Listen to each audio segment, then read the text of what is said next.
Good morning. We're going to go ahead and begin the school board's advisory committee summit today on Saturday morning. We're going to begin with our advanced academic program advisory committee. Thank you for coming in on a Saturday, and we have other community members as well, especially during this big week of graduations and such. So we're going to hear from our co-chairs, Cheryl Napoli and Holly Glazer. So why don't we go ahead? We have till, well, let's aim for 11, but we are starting a few minutes late and we want to give you your time. So please go ahead. Wonderful. Can everyone hear me okay? I don't know how far this has to be for me. Thank you so much for having me here today to present our annual report. As a quick introduction, I just want to make sure that's said. My name is Cheryl Napoli. I'm one of the co-chairs of the Advanced Academic Program Advisory Committee. This is my 5th year on the committee and 2nd year as co-chair. I represent Fairfax County Council PTA on the committee, and I have 2 children attending FCPS schools, a rising senior and a rising freshman at Falls Church High School, and both went through the full-time AAP program at West Lawn Elementary and Luther Jackson Middle. Also with me today are 2 staff members, Kirsten Maloney, Senior Manager for Advanced Academics, and Michael Gillespie, Director of Curriculum and Instruction, Cross-Curricular in the Instructional Services Department.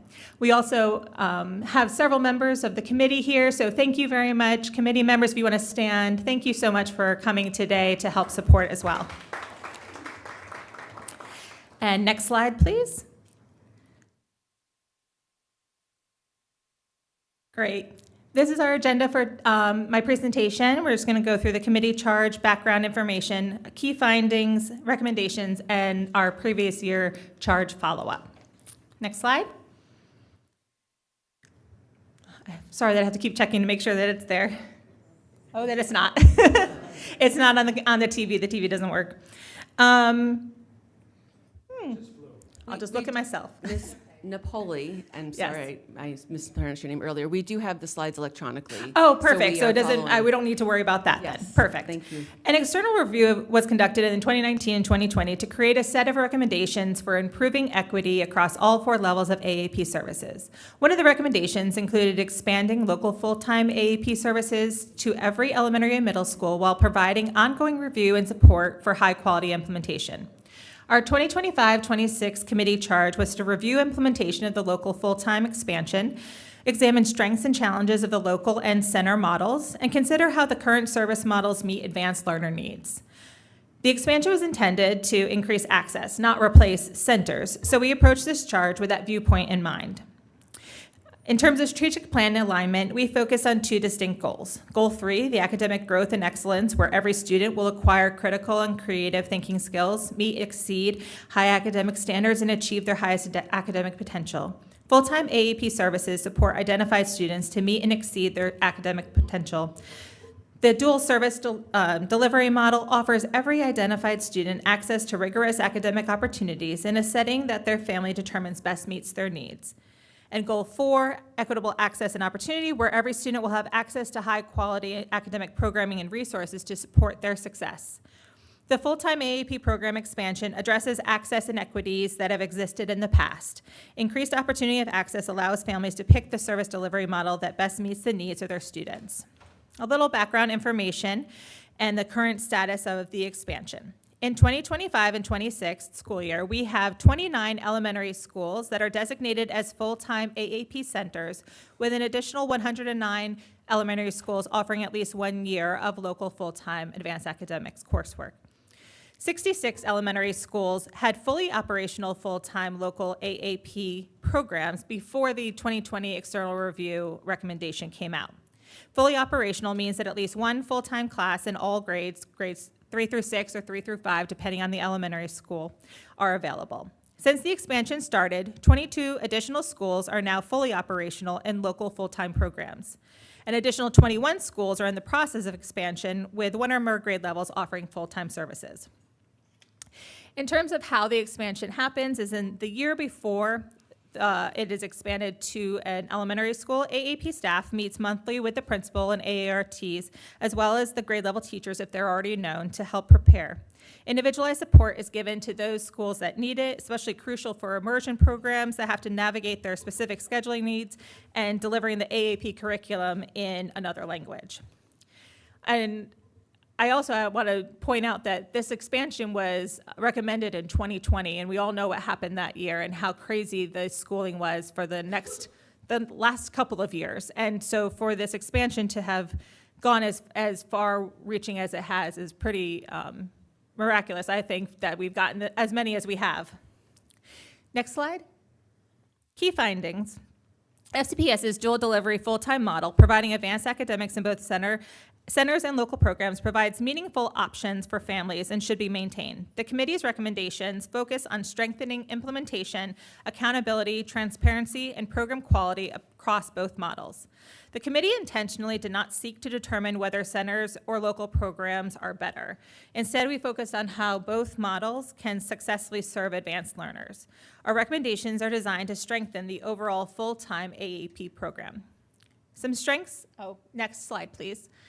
Some strengths of the dual delivery model include providing meaningful family choice that supports differing needs of families, supporting diverse learner needs, increasing access to advanced academic opportunities to all elementary schools, and allowing students to remain in their neighborhood schools.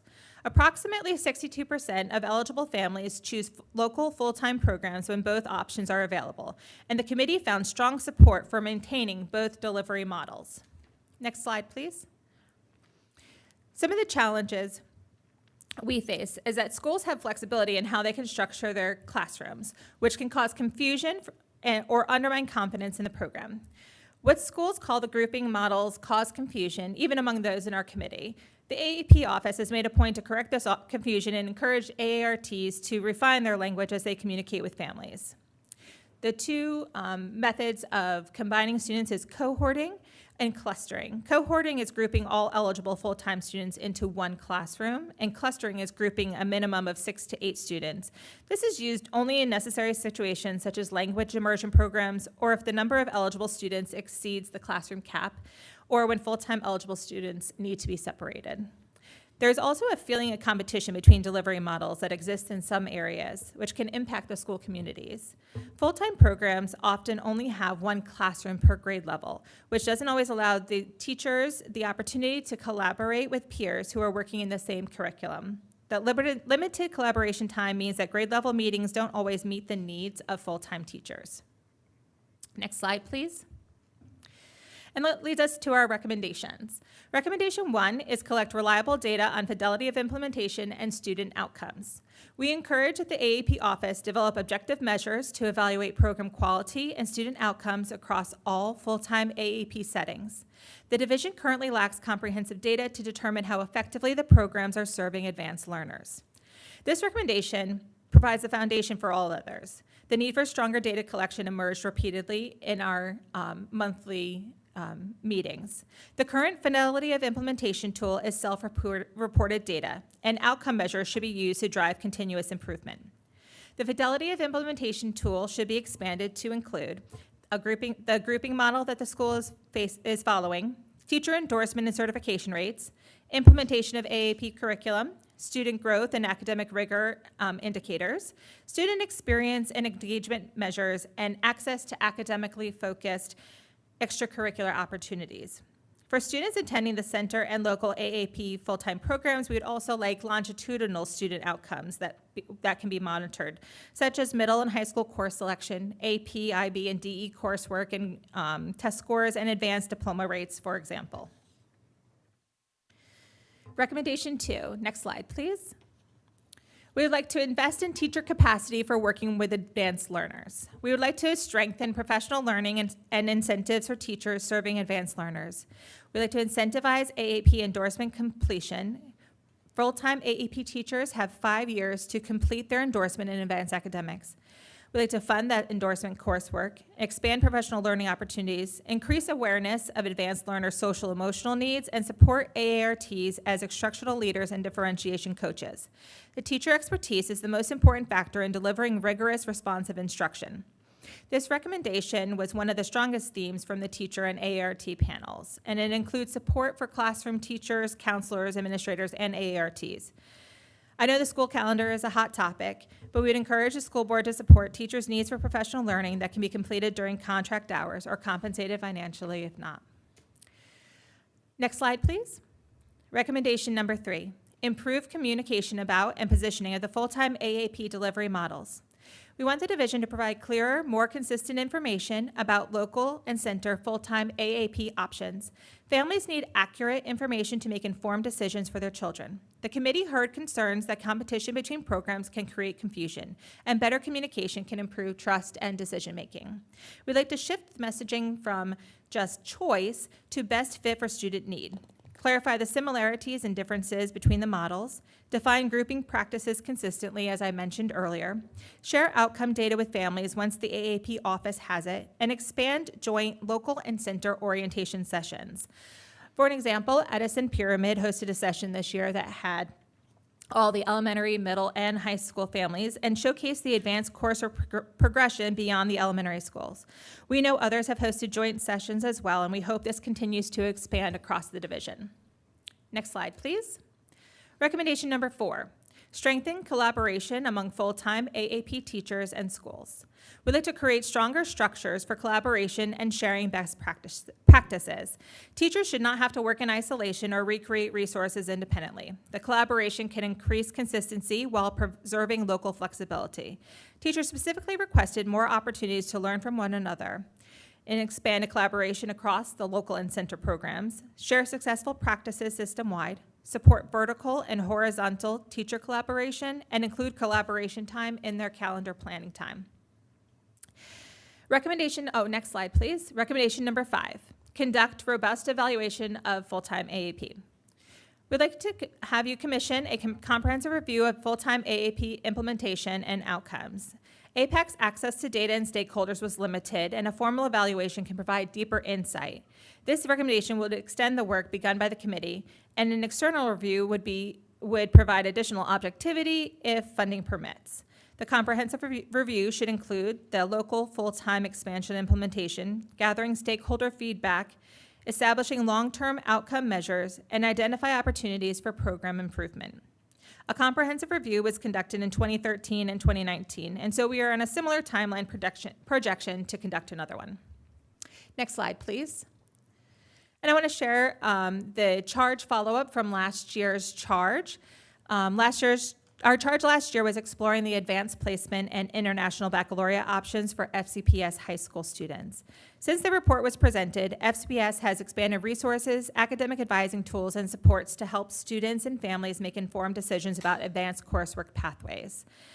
They've expanded information for families, including updating its AP and IB comparison resources to include dual enrollment, allowing families to compare all advanced coursework options in one location. They've improved planning resources. For example, middle school course planning is now available in Naviance, and students in grades 6 and 7 can use Course Planner to better prepare for their middle and high school coursework, including high school credit-bearing opportunities, especially useful as we expand access to Algebra 1. They also support equitable access. FCPS has partnered with special education and career transition staff to improve access and accommodations for students with disabilities in DE courses. Next slide, please. FCPS continues to expand advanced academic opportunities while investing in teacher expertise and program quality to support student success. There are new and expanded courses, such as the AP Seminar English 10, now offered at all AP high schools and one IB school. The AP Business Principles and AP Cybersecurity, which is going to be in the next school year. FCPS is piloting also an IBDE Business Management course in 26-27, and there's additional IBDE partnerships that are being explored with NOVA. They're building teacher capacity and creating partnerships for teacher credentialing, including a mathematics cohort with Radford University, a history cohort with George Mason University, and tuition support opportunities that are coordinated through professional learning. They're also improving program effectiveness by providing assessment and instructional support. They have continuous training on AP exam workbooks and the College Board instructional planning reports, and continued training on IB exam workbooks for coordinators, department leaders, and teachers. And that's the end of my formal report, but I have left plenty of time for questions. Indeed, thank you very much. Colleagues, if anyone would like to share, I have a few things if people need more time, but I don't see. Mr. Dannon, did you want to go ahead? Great.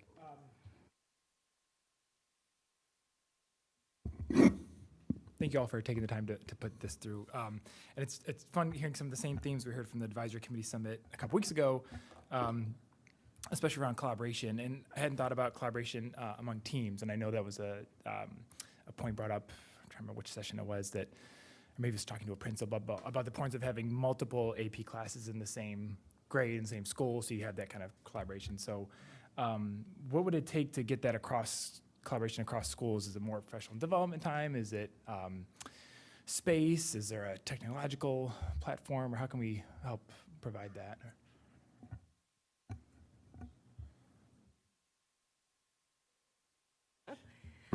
All right. We didn't introduce her at the beginning, but Ms. Wilson is sitting back there. She is our senior manager for elementary. She currently puts together a quarterly planning cohort for our teachers that's very successful. I think some of that is a little bit, that has been part of the expansion. So we purposely invite teachers who are new to things. So we have a model that the teachers are very well received. They love this model. Budget is a little limited in terms of and space also for how we can get the rooms to hold these things. So we also are exploring right now some technological ways of doing this. Interesting enough, during COVID, we tried to set some of these things up all through Zoom. Yeah. And we had some teacher leaders who we would give some hourly money to be the leaders of their virtual Zoom rooms. And it was accessed by some, and I think there was also a little Zoom burnout at the time. So it's something that we could possibly revisit. What we really want to do is survey the teachers and say what would be most useful for you. Another thing that I think that has come up that might not be as much of that might be like, I think what I'm trying to say is we want to do multiple pathways of this. The other one is that Zoom chats, I think, are increasing in terms of different groups of people using them. And if we could set them up for particular grade levels, I think it might help for some networking. But we really do want to survey the teachers to find out what would be the most useful to them. That's awesome. And obviously any way we can help distribute that survey and get that feedback is great. So along the same lines, folks who know me, I love low-hanging fruit. I love no-cost or low-cost recommendations. So are there other opportunities there that, given the fiscal environment and so forth, that we can help lift up, or other things that you wanted to kind of foot stomp? A lot of the recommendations were great. As we went through, I'm saying, okay, it's going to cost this much, it's going to cost this much. What are other items that it might have a lower cost that you just need attention or support for? I think that in concern, related to the Fidelity of Implementation tool, currently that is a tool that is used every year that the AAP office works in conjunction with the schools to report their data, but that can be expanded with no cost to include some of these measures that aren't as part of that tool right now. And so I think that's really the an easier lift, and obviously when the staff has their response that they do, we've been in constant contact about these things, and I think that expansion will be easier than some of the other recommendations in terms of collecting that data. Any other staff responses to that too? Because that was my next question about that. Yeah, so I'll also add on, agree. There's definitely some things that we already have in the works in terms of making that more robust. And then we also, communications are something we're constantly refining in advanced academics. We have a whole continuum of services that offers, it's not a singular program. So we regularly are trying to make sure people can access information about our programming in language they understand. So we will continue to do that. That's awesome. And I will say, spoke with an ART the other day, and the resources are so great, and they were just like, every teacher should have these. These are great teaching tools, and so kudos to you all for working through and selecting those. The last thing I'll just mention is next year's charge talks about the social and emotional needs, which again is great. Have you all talked or considered about working with the other advisory committees? There's a student health advisory committee, and others that might be areas for overlap, sharing data, and so forth. I think that's a really good suggestion, and I think that going forward, I talked about the teachers working in a silo. Well, the committees also tend to work in a silo because there's no cross covering, of what these committees. So I think being able to work in partnership with maybe one meeting or something that is together would be a really amazing opportunity.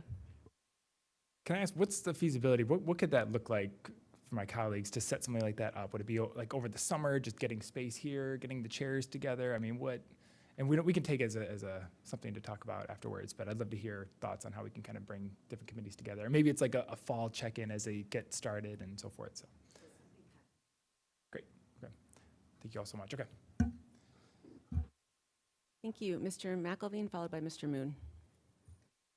Thank you, Cheryl, for the presentation, and to Kristen and Michael and committee members for being here, for your work throughout the year. It's much appreciated. Something that's been on the board's plate this year has been middle school AAP center expansion. We've heard some rumblings from your committee on that. Can you tell us how the committee has come out on that plan? Obviously, we've heard some concerns. Thanks.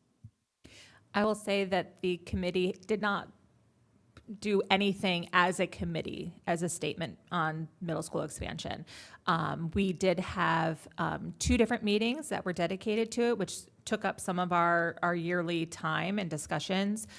We had a meeting, I think, on the top floor of this building once with Dr. Reed, and then with Dr. Presidio at one of at our January meeting.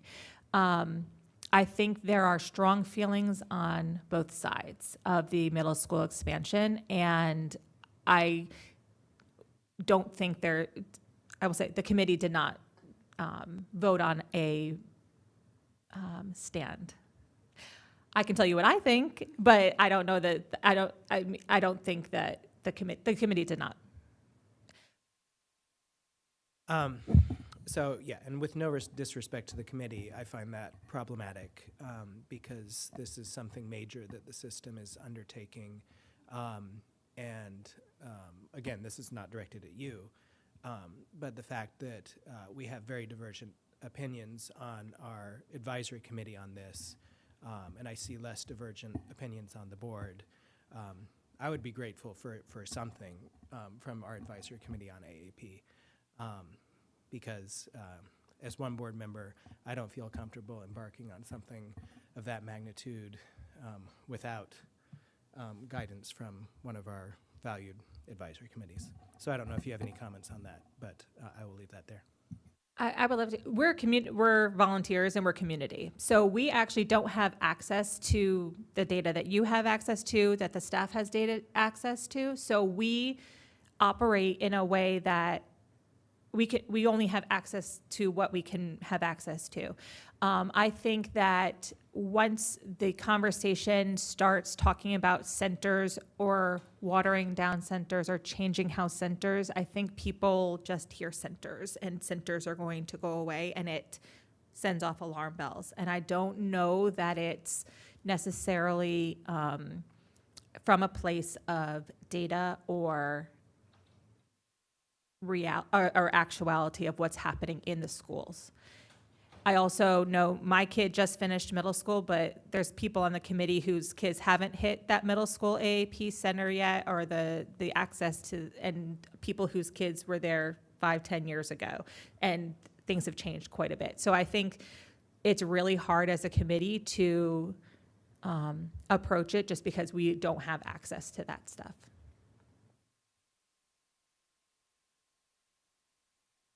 Mr. Moon, followed by Ms. Lady. Well, thanks for the presentation. Thanks for your hard work, including my own appointee. Mr. Wilcott, thank you. Thanks for regularly communicating with me. I have not been always responsive to your request. However, that's on me, not you, but thank you. That what you have just said about not having access to the data, that's a stunning from my perspective. The committee per school board's request doing the work that the school board deems very valuable.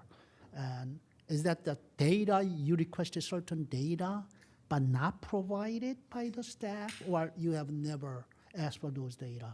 We didn't, in terms of middle school expansion, that was not part of our charge, and we did not actually explore it as a committee topic. Okay. We provided feedback in different meetings, but it wasn't a studied topic at all. And our topic was about the local full-time expansion in elementary schools, which is a vastly different process of the AAP program. In terms of data collection, there was a concern earlier. We were asking for numbers, and the problem is that to randomize data so that it does not, the FERPA, is that correct? The student identifying information needs to be protected. And because we are a open committee in public, that data has to be randomized so much that it's hard to make comparisons. So that was the concern with the data and the collection of, and our viewing of it, I feel. Yeah, and I would just add that I think that when you look at recommendation 1, which is increasing the amount of data, that was definitely part of that process. Is we had kind of an open-ended process where the committee was able to ask certain things. Do we have data on this and this? And in cases where we didn't, those were we were able to incorporate those back into the recommendation to say, okay, maybe that's an area that we need to look at more closely and be able to provide regular access to data on that. So that's part of why, I think that conversation that we had early on in the year around what data was available led to recommendation 1, which is us having conversations internally about, okay, what are better data sources that we can work from and be able to provide back to schools, provide back to AAPAC, and work from there. Okay. I'm glad to know that I'm hearing a clarification that it's not that our staff, it was not providing data. Oh, not at on all. this. No. That it was not a, we can't do this. It's, we don't have necessarily what the committee was asking for. That was a message that and also it needs to be randomized so that student identifying data is not, because there are some schools who have just really small center eligible students, and we just don't want to make sure that anyone's information is out there. Absolutely not, absolutely not. Thank you. Related to recommendation number 1, we have had AAP, before AAP was a GT, we have had this program available to our students for decades. Did I hear this correctly, that we have not really measured the outcomes of this success or failures, how this program have been running for, is that, even though we have had this for decades, is that the case? So we do have data that we do look at. Similarly, all of the same data that we would be using for strategic plan measures or for regular school monitoring and reporting, that's in there, looking at the pass advanced rates on SOLs, making sure that we use the SEL data from the screener just to check on social emotional wellness of students. We regularly go out to schools and see what's happening in classrooms to make sure the level of rigor is where we expect it to be. So there's a lot of different ways that we do it. I will say outcome measures in this field are particularly difficult sometimes, and I've talked to a lot of my friends, my colleagues, I should say, in other parts of the country, and even my higher ed friends who study this regularly. And there are not a lot of places that are looking at outcome measures of gifted programming because there are not good, large, standardized ways of collecting that information. If the program goal of this is to be advancing critical and creative thinking and problem solving, that's a lot of that are the smaller, more discrete tasks of performance assessment that we have schools doing at the school level, and they use those to assess students on their extended standards. So it is being done very much at the school level. Collecting that data to scale at a division-wide level is challenging, similar to how maybe some of the portrait of the graduate is hard to capture at a really large scale as well. So okay. Well, I would just add, I think too, we are working kind of broadly to see if we can find more precise measures. So a good example that we've had in the last couple of years is our MAP testing that we do for all students around math. And one of the things that distinguishes is that it tells you what is the student's overall general proficiency kind of nationally normed. And so a student might be in the 99th percentile. So historically, that might be a hard data point to look at and understand what it looks like for that individual student to grow in that area. But MAP testing also tells you, okay, they stayed at the 99th percentile, but in the last 6 months, they've grown this much in, kind of relative to nationally normed peers. And so that's a more precise measure that lets you look at a student who is very advanced in math, but you can also really understand, okay, they haven't really grown in this area, so what would an intervention look like for an advanced learner to continue to push them, even though their abilities are really, really high in that area? Okay, from this one school board member's perspective, measuring the outcomes is always important for any program. It may be challenging. There may not be a perfect model that we can use to do it. But what I don't want to see is after decades of implementing this program, a sentence in the report from the advisory committee pointing out that does not contain strong outcome measures. I don't want that sentence to be repeated and over again for the years to come. Thank you. Ms. Lady, followed by Ms. Dixit. Thank you. To Mr. Dannon's question about the intersectionality of the committee reports, MSAOC sat here last week and said they want an opt-out program from advanced learning. They want kids just put in, and then they get opted out. Then we sat here and had Shaq tell us we have too many kids taking too many AP classes. I mean, I would just say, and it's not a trick question, but have any of you read anyone else's report? Probably not. And it's okay. It's not a trick question, but yeah. So that would be a nice place to start because we hear contradicting recommendations. So I do have a question when it comes to outcomes. It seems to me that you could study graduation data with transcript data at the high school level, right? Which of these kids came from a cohort, right? From local level 4, and where'd they end up?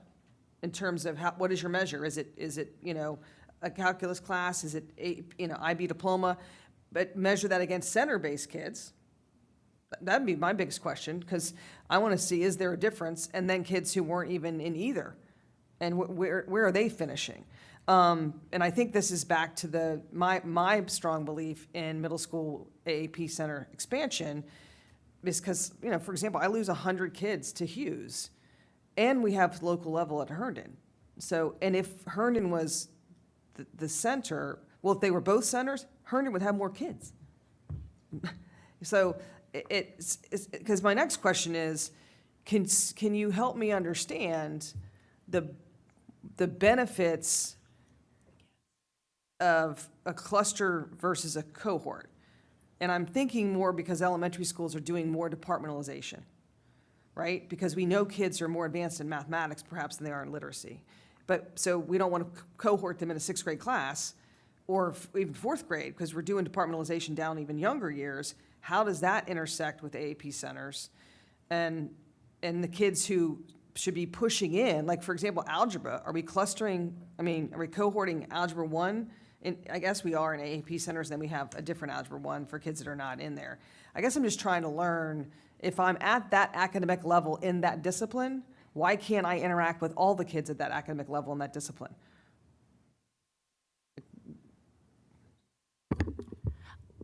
So I think there's two different buckets here to talk about elementary, where generally a student is with the same teacher, unless you get up into maybe 6th grade where they do start departmentalizing, and then there's a different structure when you get to middle school and high school, and I don't disagree that I think that when you are basing things more on specific content areas, and you have students who've been identified for general intellectual ability, and you also have students with specific academics, which on our continuum at the elementary level would be subject specific, and the general intellectual of full-time or part-time, that those students could be cohorted together. Yeah, and actually there are more elementary schools going down to like 4th grade. And I'm a big believer in that because I think that our kids are we're gonna raise the expectation of all learners if they're not all cohorted the same way. And so that's just my personal thinking. And anyhow, I have heard from people that the AAP Center Algebra 1 Honors is more rigorous than the school-based Algebra 1 Honors where kids are just taking it. And if that's the case, it needs to end. It needs to be the same curriculum. That's the course, it needs to be the same curriculum. Because I hear that argument often from people. And I had one more question, and I won't need to go back. Are there any members on the committee who don't have or didn't have their children in an AAP center? I'm going to say I did not. I chose as when my son was in third grade to stay at our local level 4. But be qualified. Yeah, he's center eligible. I'm Both saying, my children are center Is eligible. there anyone on the committee whose kids are not center eligible is my question, or weren't center eligible? I'm sorry, I actually don't know, and we've never, yeah. So I mean, we've not done it officially as like knowing what students, your people's personal situations are. So we don't actually know off the top of. And I'm okay that they're not, but just to my colleague's question about just wanting a recommendation about the AAP center expansion, I think it's not a diverse group if we're thinking in that way and asking for those kind of recommendations. That's all. I mean, I think the group does an amazing job. I'm not. Oh, and I think I would say that people are probably self-selecting who are interested in this committee are people whose students are center eligible, but it doesn't mean that they've sent them to the center. I did not send my kids to the center. I sent my kids to the local level. And Luther Jackson was our base. So while that is a center middle school, it is still our base school that we chose. Oh, is there a time about the high school and the longitudinal outcomes? One of the things that we had a conversation with is that there's so much choice that happens once students get into ninth grade, and you get to choose honors, you get to choose the regular level, you get to choose AP. There's AP in all different levels that replace honors classes, and it's really hard even to talk about outcomes. And what you were saying is we can look at the rates, but there's so much student choice that happens in 9th through 12th that it doesn't necessarily correlate one-to-one to whether or not you were in a center or you were in a local full-time program because of that student choice. For example, my son is choosing AP statistics instead of calculus, and that is his choice. And so would that be a mark against his local school that he's choosing AP statistics versus AP calculus? I would hope not, because he's still choosing a rigorous progression of his math learning. And so that's where I question some of those the longer term outcomes, that we don't get wedded to what to the numbers, but instead look at it more holistically about the choice that high school students have in their progression. Thank you. Ms. Dixit? So thank you for this hard work by the committee, because I know it's a lot of work. It's also, I know people are very passionate about the AP program in Fairfax County. So I had both my children in the advanced level 4, I should say, and from 3rd grade to 8th grade. One went to IB, after the 9th grade, one went to AP. So again, I know what these kids can get prepared on our system. This is an amazing program. I just want to make sure people understand that, especially people who signed off on the minority report, is that having a center school at all middle schools having their own AP program, it just helps so many of us parents who are sending their kids far away to middle school for the AP program.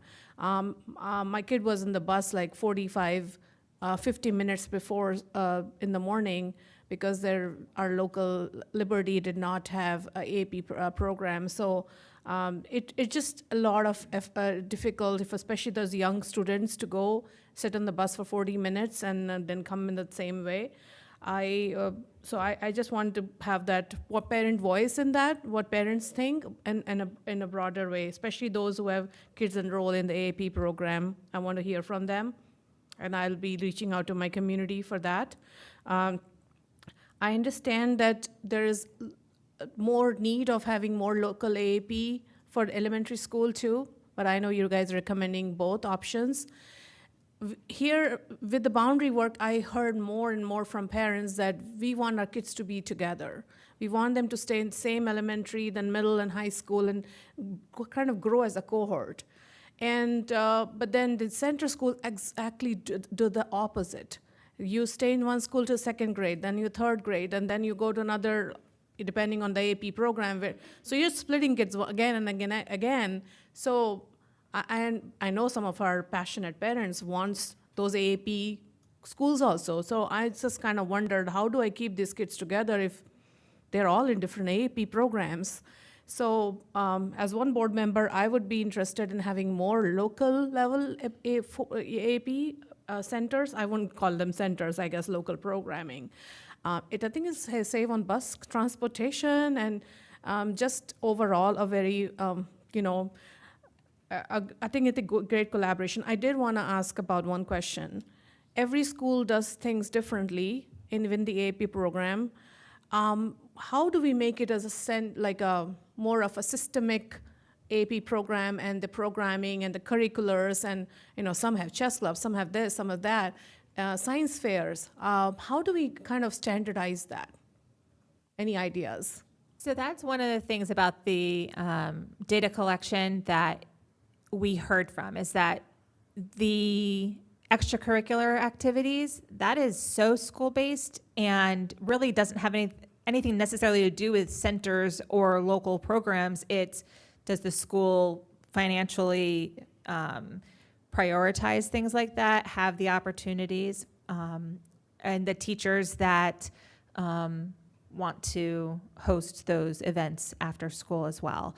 That's one of the opportunities to be able to make sure that that is equitable across the division, because we hear so-and-so has science fair, so-and-so has science Olympiad, so-and-so has math Olympiad.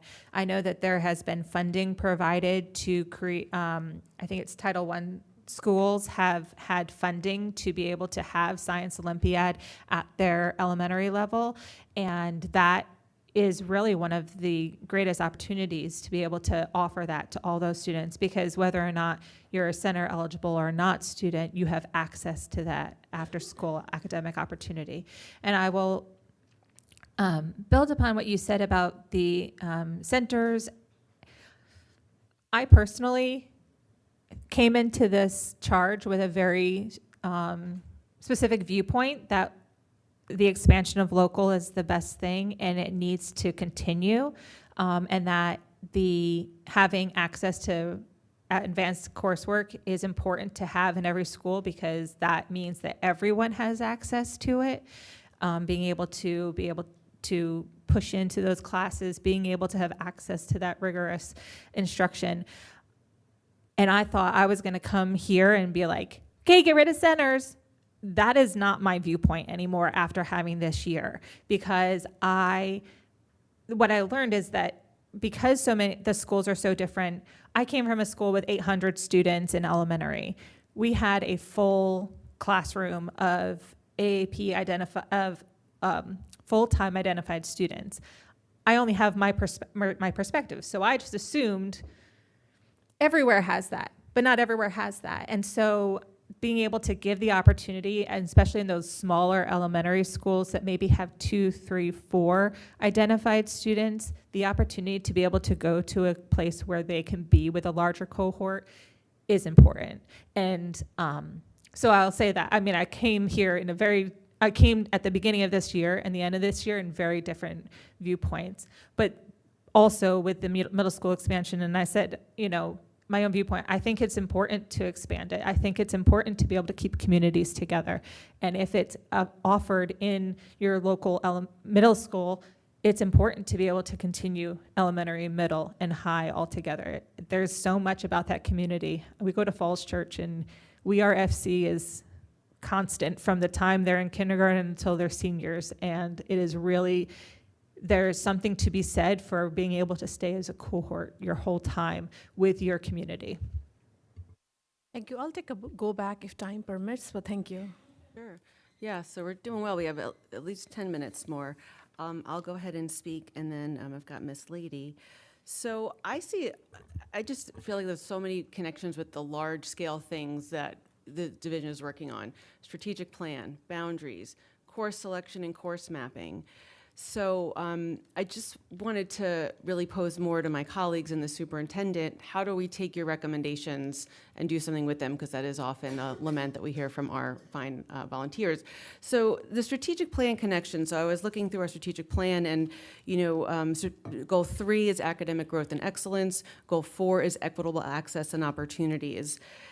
And so how could this be woven into the strategic plan? I know we have very specific things that are being measured, but this is kind of, I asked the same question about, even AI, like things come up. How do those get woven into the 23-30 strategic plan? So I wonder if the superintendent could speak to could we propose as a board to have the programming evaluated the way the committee has suggested? Thank you, Ms. Marin. I really appreciate the report and the delivery of the report. I think it's a topic that has a lot of energy around it, and it's important. And I appreciate not just the results, but the manner in which you shared them. So thank you. I was asked to write something for another purpose, but that related to AI. Recently, and one of the things that is important to me as I contemplate this work, and perhaps it's the length for which I've done the work, right? Many of us around the table have had many years working with education, and I don't know that it's AI in particular. That's a tool, right? But what we're really talking about is a mindset and how we develop spaces for children and young people, our community and our country to nurture whatever tools are possible and use them responsibly for good, because we'll never be able to limit or define accurately in detail every single tool that's going to emerge, right? And so I think that when I think of our strategic plan, I think about its ability to nurture a mindset, nurture spaces that will inspire learning in ways that are not tool dependent or tool specific. And so when I think about evaluating outcomes for AAP, and when I came to the meeting, that was one of the conversations we had, right? Because we talked about, well, if we're going to expand it over a 3-year time frame, what we want to make sure we do is evaluate our progress, because we want to monitor and adjust if it's not meeting our needs. And that was when I posed the question, what data points do we currently look at so that we can use that as our marker? And of course, we discovered we aren't necessarily looking at current data points in a sort of quantitative way, right? They're qualitative data points. So I think how it fits or connects with the strategic plan is that we continue doing the work we set out to do, which would be the hallmark of whether the plan is working. And I remember when I first came to Fairfax, many of the board members on the prior board talked about ensuring that we had honors math at every elementary school. I know that was a key conversation, and really the Algebra Initiative is more about naming the course, but it's always been a part of the goal here in Fairfax, right? It's just identifying what the course is. So I think it integrates into the strategic plan as it is, but perhaps we need to be more clear about where those intersections are. So that's, I guess, what my thoughts are this morning. I don't know that that's helpful at all, but those are my thoughts this morning. I am looking for something more specific, and again, maybe colleagues can contribute to this. We measure reading, we measure graduation and attendance. We could very explicitly measure how many courses are offered where. I just, again, thinking of the conversations we recently had about access to middle school theater, district-wide chorus in elementary. I mean, there's like straight up very basic quantitative data that could just be put in a spreadsheet for us to see access. But I also, even with boundaries, the boundary work I haven't seen yet talk about access to these kinds of programs. I mean, it was mentioned, we have 100 kiddos that instead of going to Herndon Middle come to Langston because they want the AAP and then they want to stay for IB and then they have a transportation issue. This has been ongoing. We haven't looked at that at all. I also, and it brings me even to Skyview. Is Skyview going to have AP or IB? People ask these questions. Well, how is that determined? Or like, it's the theme of how is the school division deciding what courses go where? So I can share the Skyview answer. It will be AP. We don't have the budget to make it IB. So it is more expensive to support International Baccalaureate because of the training and the timing needs. And South Lakes is an IB school, so we also want to make sure that we have geographical, to the degree we can, access. I would also say that in terms of identifying the number of courses offered at each school or in each region or in each pyramid, we do have that data, and that's part of the ABL work that we've presented in a prior goal report. But we could certainly amplify that data in maybe in a more connected way that would be helpful. Well, thank you. And the ABLE work was also on my list of things to ask about because I think it's super. And, again, I'm just wondering, we mentioned the course mapping and you mentioned statistics or calc. I mean, I couldn't tell you the rank order of all the math courses in high school, and I have a 10th grader.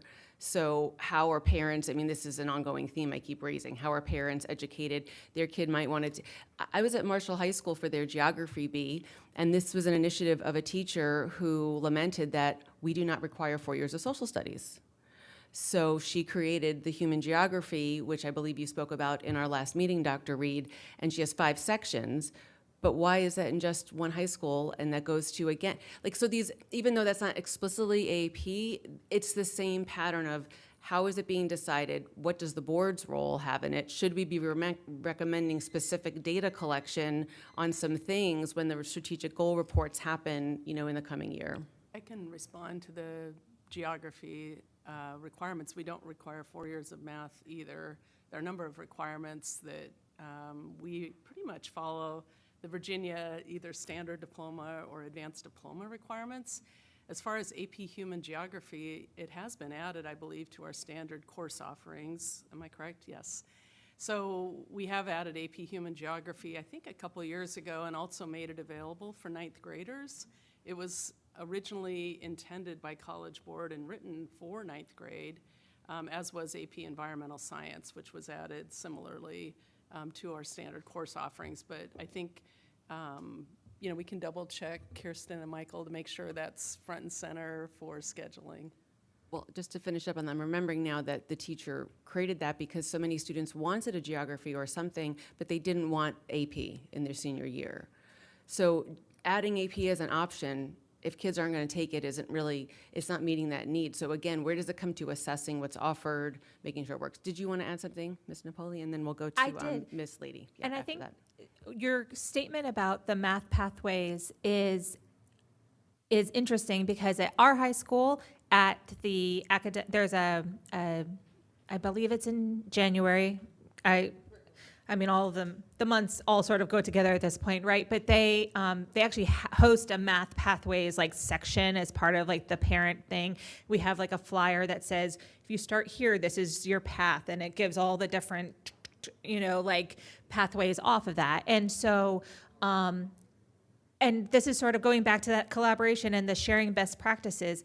If my school's doing it, all high schools can do that because it exists already. That tool already exists to be able to give it to other high schools to have it at their curriculum nights as well. And so I'm wondering how does that information get shared? And when, I'm not sure how the counselors get to collaborate from school to school, but if they're creating it at one, it shouldn't have to be recreated at another.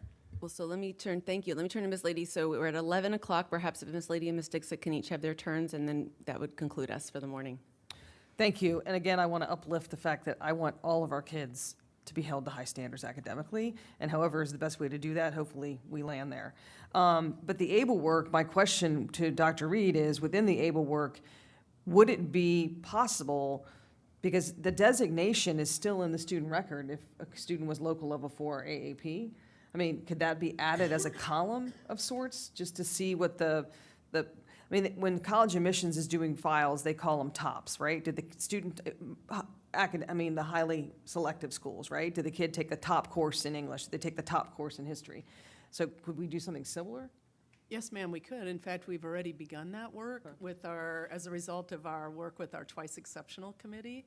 And Kirsten and Michael, in particular Kirsten and her team, were very instrumental in making sure that we are flagging our Twice Exceptional students now, because we're really wanting to be very focused on successful paths and spaces for their success. So absolutely, we can flag that. So my other point is that science fair is not after school. This has always bothered me when I go to the science fair awards, the schools that are void, okay? My understanding is when you're in advanced science, you're required to do original experimentation.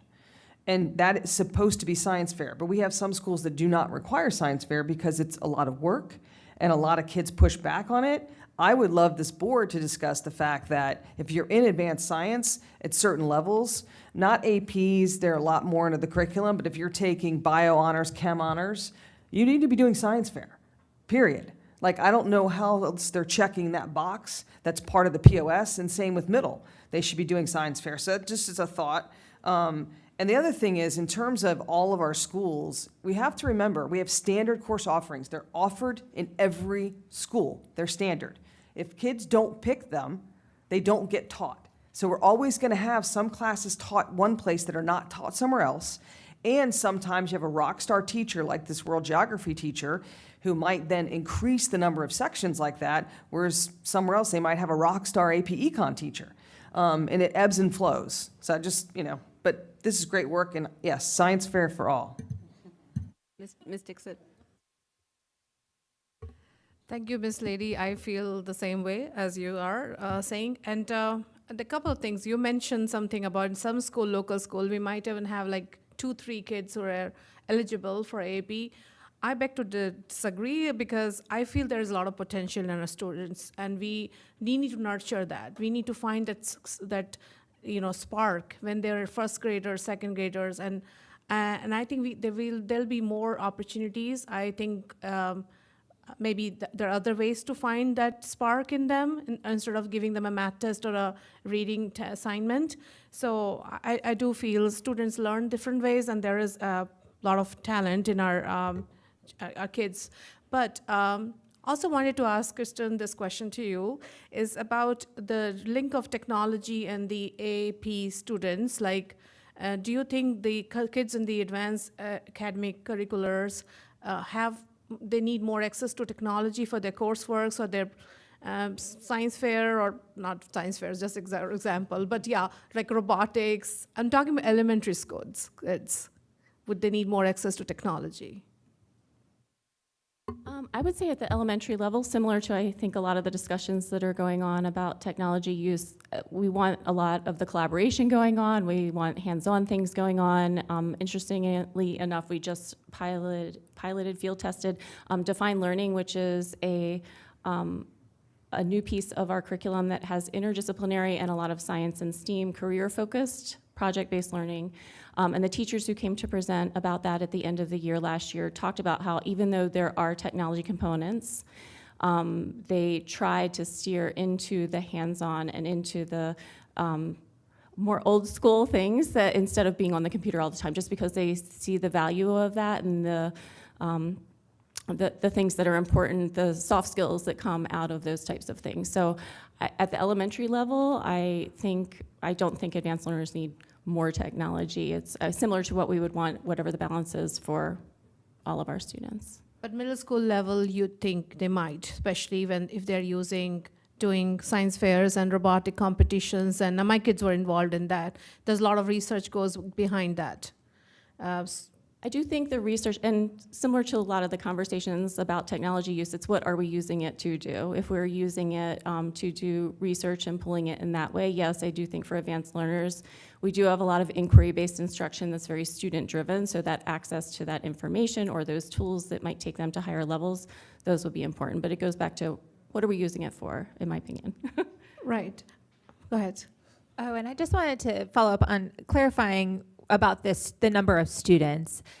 It's full-time eligible students. So those are the people who have submitted the packets and have been found by the central committee. It doesn't mean that there's not talent, and that's actually part of why local programs and the expansion was so important, is so that those students whose packets aren't necessarily picked at the central evaluation still have access to advanced instruction. Yes. Thank you for the clarification.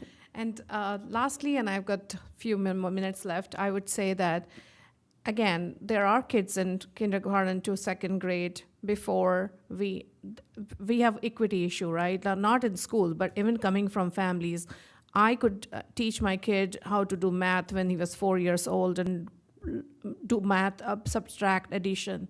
But there are parents who cannot do that. How do we eliminate that at that level in our schools, that the kids, when they're testing for AAP and doing the SCOGAT and, and AT testing, that they don't have that issue, because parents are sending kids prepared. Some parents don't have the time. I think you just hit on a topic that's very close to my heart. It's a big part of the work that we do on the advanced academic team. I know there's a lot of focus on the full-time program, but we do have a whole continuum of services, including our talent development, which is our Tier 1 access to rigor. So for years now, including a measurable thing that was in the last strategic plan that schools are still carrying on doing, is that we want advanced academic curriculum to be used starting in kindergarten at a certain cadence with every single student, no identification required. The reason being, we're building a toolkit of that critical and creative thinking, and we use those work samples and those responses to those higher level activities as part of our identification. We are in the middle of our appeals process. Well, appeals are done, so we're talking to families after appeals are done right now. And I think that is one of the things that comes up is a misconception that maybe advanced academic curriculum is only available in certain aspects of our programming, and it's not. It's throughout the whole continuum and very important to us. The Young Scholars model is another thing that I'll bring into that. So we take that also as knowing that there are certain historically underrepresented groups, socioeconomically disadvantaged, multilingual learners, and so in areas like that, we give even more targeted access through the per pupil allocation that we get to be able to offer more after-school opportunities, again, with those types of materials. In our review, when we had it, the reviewers who came said, equity in this area, the most important thing at these younger students' ages is front-loading, which just means as much access as we can give at the younger ages. Thank you. So I'll go ahead and wrap up with my own comment.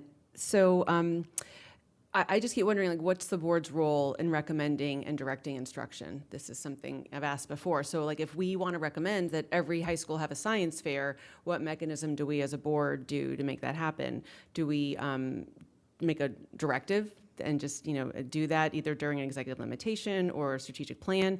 Is it updating the instructional policy? Or is it a straight up budget amendment? I also wonder if in the coming year, as we're getting ready to approve our calendar dates, if we can make more time for this discussion to figure out how we can impact the instructional, because we do talk about it, and I just, how do we actually take these thoughts into action? So I hope my colleagues will think about that as we develop our calendar next year. So with that, we're at exactly an hour, so thank you again to Ms. Napoli and the committee. Why don't we, if it's okay with the chair and the clerks, could we take a 10-minute changeover break? Is that okay? It seems all right with everyone. So the ACE committee, thank you for your patience. We will just take a quick recess and convene at 11:20, and only being 10 minutes behind. So thank you. Ms. Hajar, could you say something? Oh, hi, yes. Okay, Hi, thank Jerome. you, Yep, thank you. I Thank you. can We hear are you fine. Okay, we are about to start. Time is 11:20, and let's begin the conversation with ACEAC, which is Adult and Community Education Advisory Committee. They'll make a presentation. Should I assume about half an hour, with half an hour for question and answers? Ms. Hajar, can you hear me? Yes, I can. She's in United Kingdom, still willing to help us out with the presentation. Please go ahead, introducing other presenters at the table. There should be. It should be at the table. I hope she is. Good evening, members of the school board. Thank you for, yes, I can move it closer. Okay, thank you.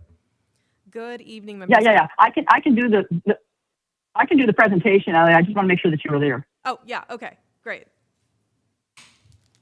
I mean, yeah, as we had planned. Yeah, so first I want to apologize to the committee. I had thought this would all run smoothly on Zoom, and I got all prepped in advance, but found out very late that Zoom will not allow me to access the app from the United Kingdom for some reason. And I do want to thank Janet and Sarah Park and Christine for jumping in the last hour and scrambling, trying to figure out how to patch together a solution to this. But in any event, if you can't hear me, then please speak up because I won't be able to see what anyone is doing, obviously, on the phone. But I am Holly Hazard. I'm chair of the Adult and Community Education Advisory Committee. And as I mentioned, I'm joined by Leah Tony Zhu, who is our marketing subcommittee chair. She'll be giving part of this presentation. And this is our FY26 annual report. I hope that you have the first slide up somewhere there that says FY26 annual report. And in our presentation, we're going to be talking about what our progress and the progress of the ACE staff has been this year. And it's been a year that's been filled with substantial work with analysis, significant improvements to the program in marketing, which you'll hear about, and significant gains in financial stability. And also a reaffirmed commitment to the learners, workers, and families who make Fairfax County thrive. You can go to the next slide. ACE serves as the advocacy voice for 3 internet-connected programs. Our Adult and Community Education Program, which had roughly 9,100 registrations last year, and it's one of the largest non-collegiate providers in the country for continuing education. Adult ESOL, which had 1,400 students per term with 6 proficiency levels this year, and also a direct pathway to the workforce entry, obviously, and then Adult High School, which this year had 362 Fairfax students pursuing their diploma or their GED. And together, these programs serve thousands of Fairfax County residents each year. And if you could go to the next slide, that would be great. Because we often get the question, why is Fairfax County Public Schools involved in adult education, and shouldn't we be focusing exclusively on our kids? We wanted to just take a few minutes to dig a bit into this as to why ACE is significant and important and in exactly the right place within the Fairfax County administration. ACE matters because it works across 6 dimensions simultaneously.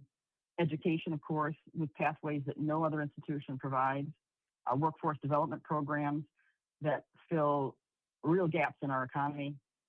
Economic growth, which we have shown through a study that we commissioned this year to give Fairfax County a $3.10 to an estimated $3.10 to an estimated $3.90 return for every dollar invested through increased lifetime earnings of our students. Equity, which removes barriers that lock people out of opportunity. Family stability, because we all know that when a parent gains a credential, has increased economic mobility, that whole family's trajectory changes, and the kids that we're serving in Fairfax County Public Schools benefit significantly from what's going on elsewhere in their household. And community enrichment, that is the arts, the music, the photography, the lifelong learning programs that are championed so passionately by ACE staff like Karen Williams, and which strengthens Fairfax's cultural fabric and community identity, as well as our economic mobility. And ACE is not supplemental, it's an essential infrastructure for Fairfax County. Next slide, please. And I want to emphasize, because we do get this question all the time, Fairfax County didn't just come up with an idea for this program and implement it as a community service. There's a legal mandate for ACE, and it could not be clearer.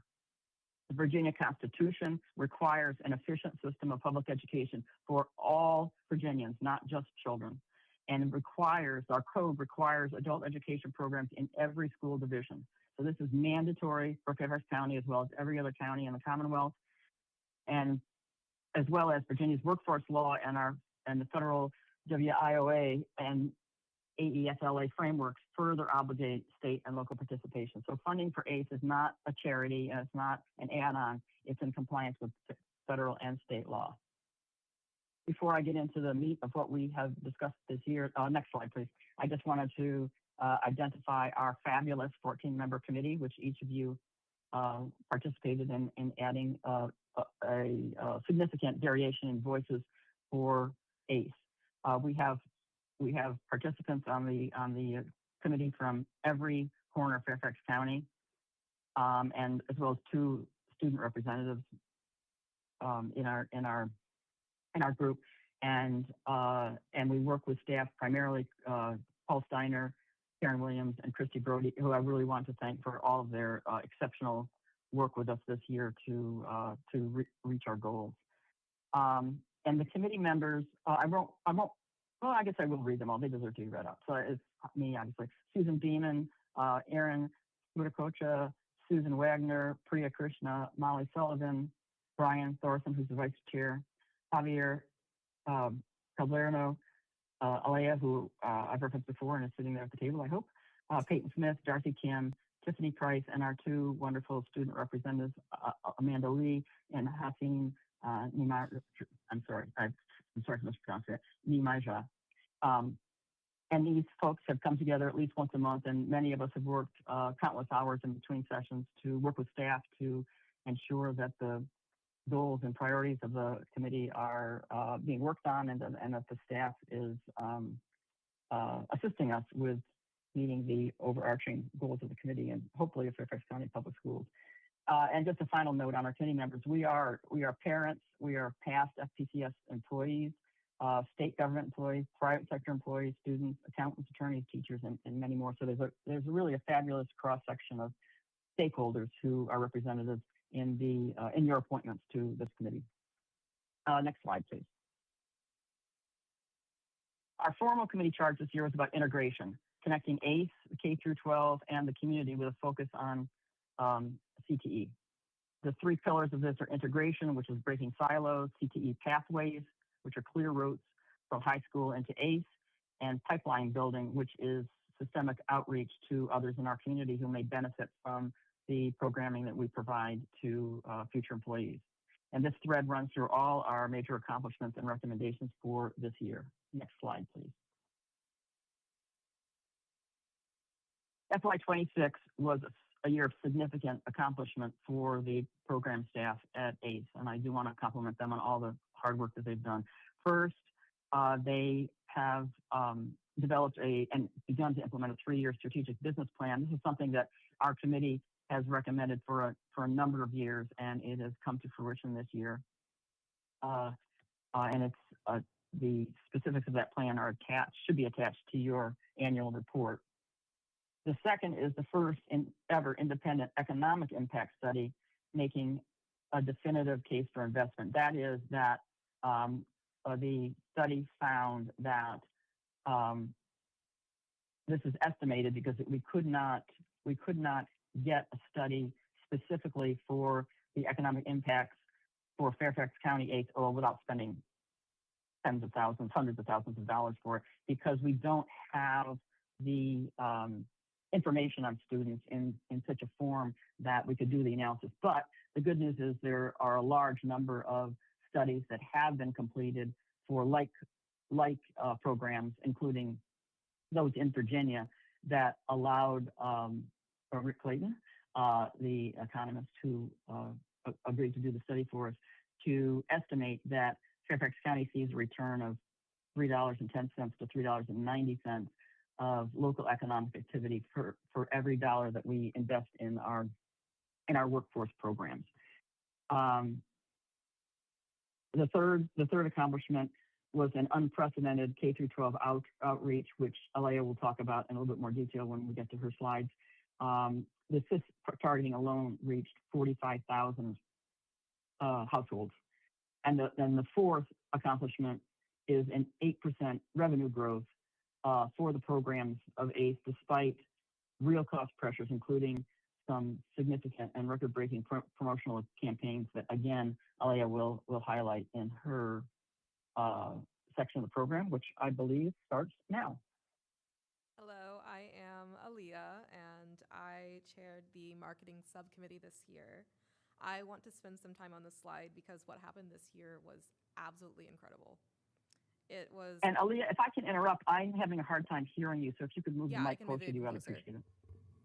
Can you hear me now? Oh, yeah. Sorry about that. Yeah, Thank you. it's perfect. I'll start over. I'm Aaliyah. I chaired the marketing subcommittee this year, and the progress that was made in this program was not incremental, it was incredible. So I will walk you through each channel. I want to bring your attention to the Schoology and Naviance program, the partnership with Fairfax County Public School to post info in school-based systems. This program helps reach students right where they are, and this is especially important when working with especially career changers, people who are in transient times, because they don't always have the time and focus that traditional students or students in the K-12 program might have. The implementation of these two programs has been incredible to the marketing aspect of ACE. The results were immediate. Every posting produced a spike in direct enrollment. Not a single gradual uptick happened over time. It was always immediate. That tells us the audience is there, the interest is there, but what's been missing before is the messaging. And with Schoology and Naviance, we have the opportunity to fill that gap. The next aspect is Fairfax County Public Schools newsletters. Between August 2025 and April 2026, there were 22 articles published about ACE programs in Fairfax County Public Schools, This Week, and Employee News. That's roughly 2 to 3 features per month, tracked via Google Analytics. These newsletters reached partners, students, and more than 20,000 Fairfax County Public School staff members. Staff are often an overlooked audience, and this intra-organizational marketing is an incredible way to boost synergies across the organization. Next is the CIS-targeted email. This is the one I really want to spend some time on because it had the single highest impact on moving forward in the committee. The student information system contains contact information for families of K-12 students across Fairfax County Public School. We worked with staff to use that system to send a targeted email to 45,166 English language learning households, specifically families where a child or adult is enrolled as an English language learner. This email directed them to ACE's adult ESOL program. The results were over 2,000 website clicks on day one, over 4,500 click-throughs in the first 2 weeks, and all of this at a near zero acquisition cost. Think about what it usually costs to reach 45,000 target households using traditional advertising and the impact that as an organization we can have with a near zero cost acquisition. It's just requiring recognizing the data is already there and figuring out how to use it in the most efficient way. And finally, there's the school board and board of supervisors. By engaging with elected officials, we were able to send over 15 emails through their channels to reach potential students in new and incredible ways. This also expanded media relations with both governing bodies, which we hope to continue into the future. Finally, I want to draw your attention to the fact that all of this is possible due to the investment in new marketing staff.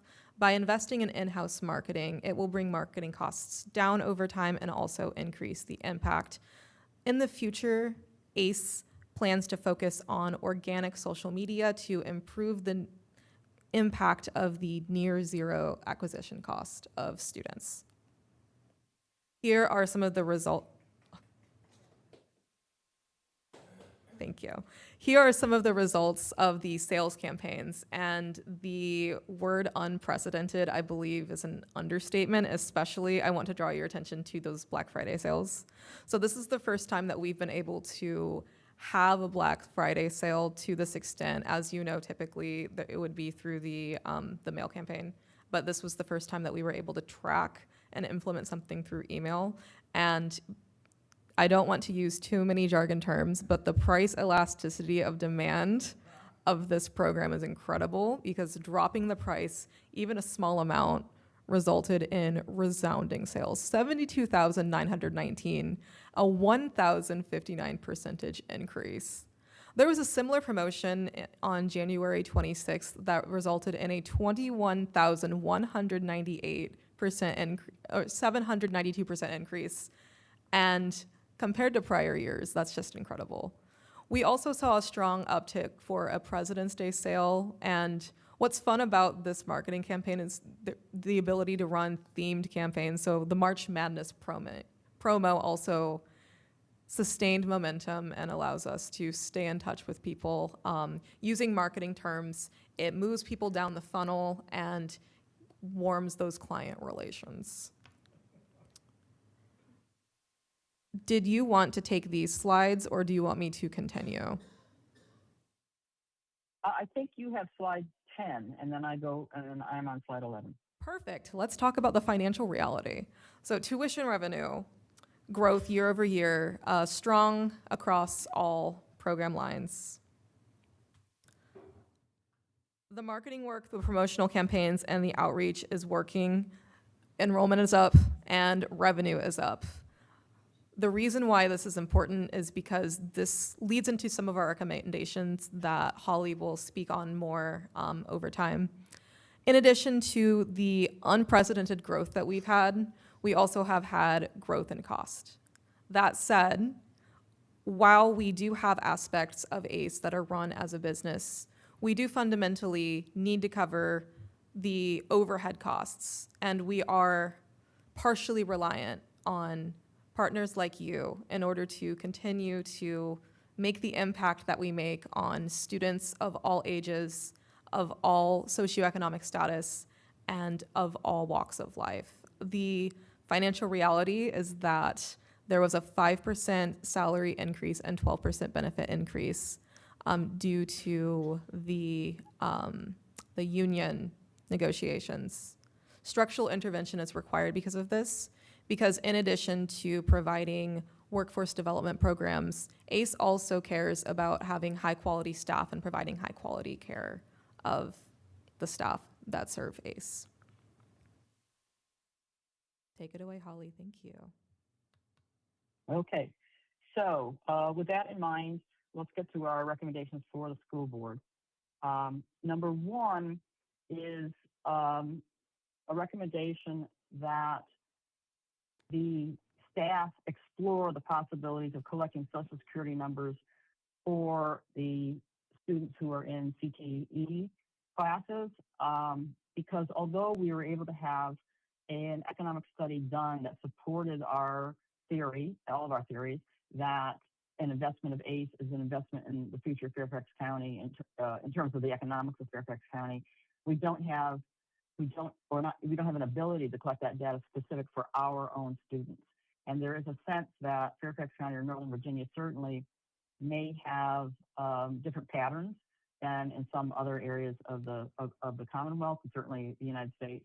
And so having the ability to produce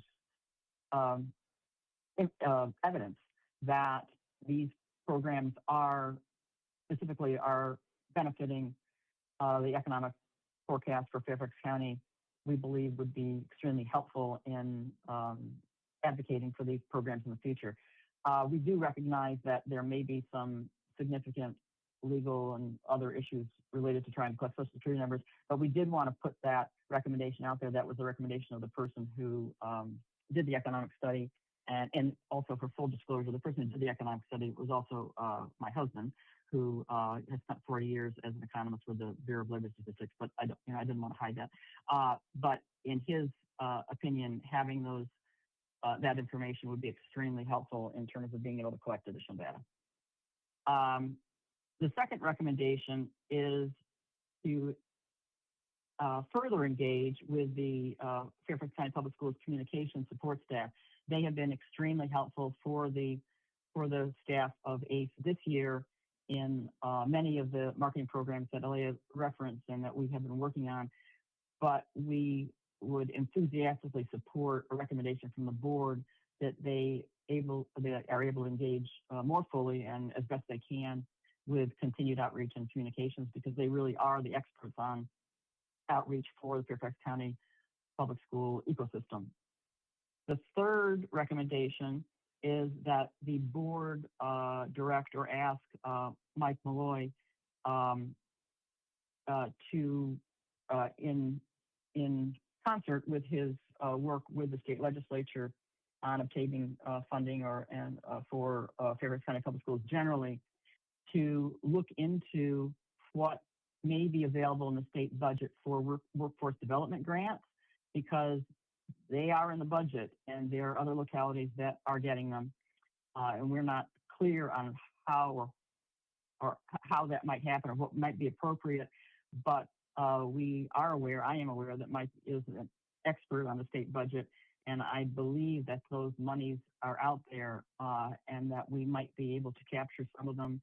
And we wouldn't be asking for a significant amount. We were thinking if we had $100,000, if we were able to obtain $100,000 or in that price range from the state budget, it would significantly help our workforce development programs and not be too damaging to the state budget overall. And then the fourth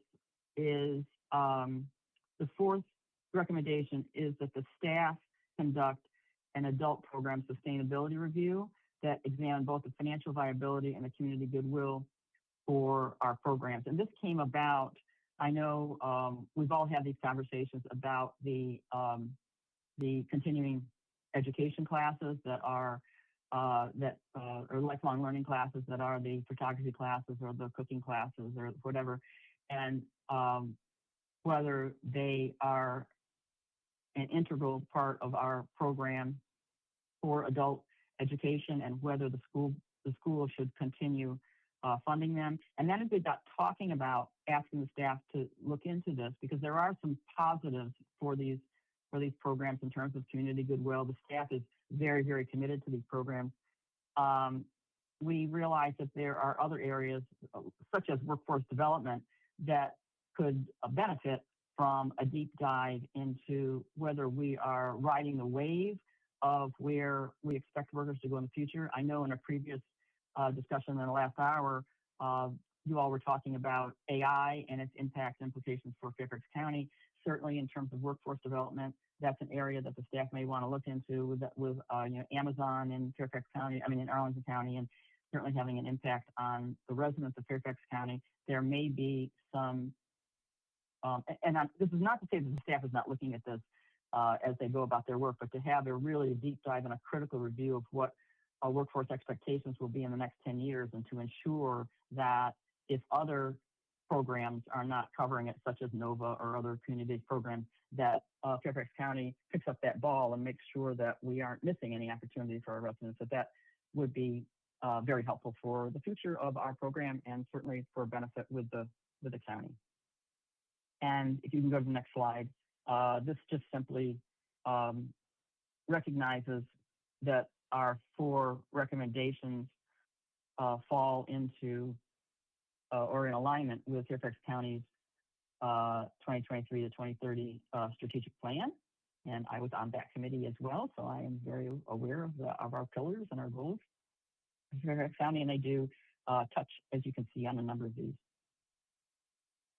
Next slide. So those are our recommendations for 2026, and looking ahead to 2027. As I mentioned, skilled trades and healthcare are 2 areas where Northern Virginia face. I didn't mention this, but this is a part of our deep dive look into what our needs may be in the future. Skilled trades and healthcare are 2 areas where Northern Virginia faces critical workforce gaps. There are 4 priorities: skilled trades expansion, so apprenticeship pipelines, healthcare pathways, sustainable funding, and industry partnerships are areas that we think the committee should be looking at in 2027. And I will just make a note, I know that it wasn't elsewhere on the presentation, that already the employers in Fairfax County have shown a significant interest in our programs, and I believe they provide about $500,000, I'm bad at math, but I believe it was $500,000 in I wrote this down somewhere, but in any event, it's a significant, they provide significant funding for their employees. The employer contributions is $540,000 of our budget. So employers are already looking to our adult education program to support their workers and to enhance their contributions to employers. And our final, no, not our final slide. Wait, I'm sorry. Yes, our final slide. A vision for Fairfax's future. ACE is an essential infrastructure. It's as essential as roads, schools, and public safety, employability for every resident, economic equity, a resilient workforce, lifelong learning is a community value in Fairfax County, and also family advancement. That's what ACE delivers, and that's what our ACE community exists to advocate for. And I appreciate your time, and we would welcome any questions. I'm not sure who else from the committee is in the room. I think at least Brian is there. There may be others. If they wanted to raise their hands and be recognized, I'm not quite sure what the setup is there, then any or all of us are happy to answer any questions that the board may have. And of course, we appreciate all the work that you all do every day to make Fairfax County the wonderful community that it is to live in. Thank you. Okay, thank you, Ms. Hazer. Thanks for the presentation. In addition to Vice Chair Mr. Thornton, do we have any other committee members in the audience? If you raise your hand, thank you for your service. So thank you for your presence today. With that, we have about half an hour left for question and answers and comments and discussion. Anyone with we have two already. I missed that. Started with Mr. McLean. Do you want to start?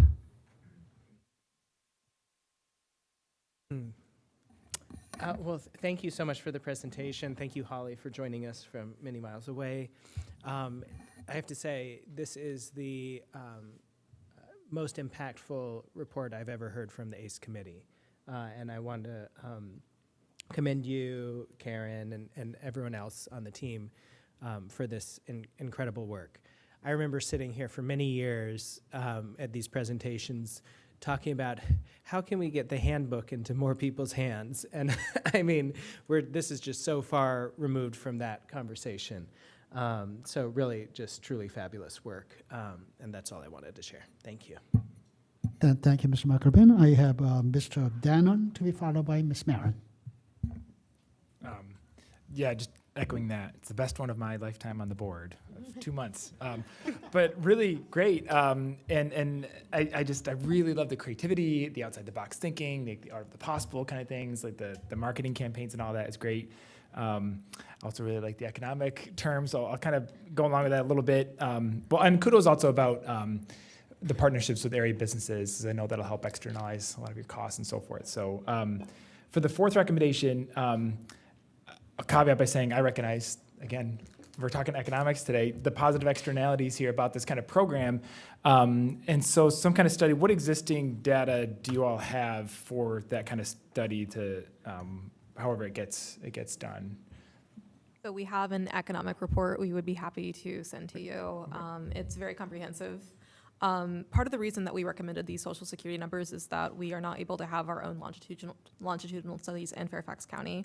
However, there are many other career and technical education programs that have collected Social Security numbers, and we believe that due to the diversity in our area, that those studies do mirror the impact that we can have in Fairfax County.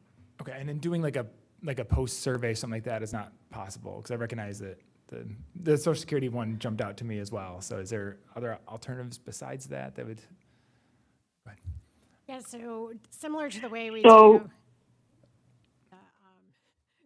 similar. You to can the go way ahead, we do Diana. the senior survey, we are. I was going to say, Sorry, go ahead, Holly. so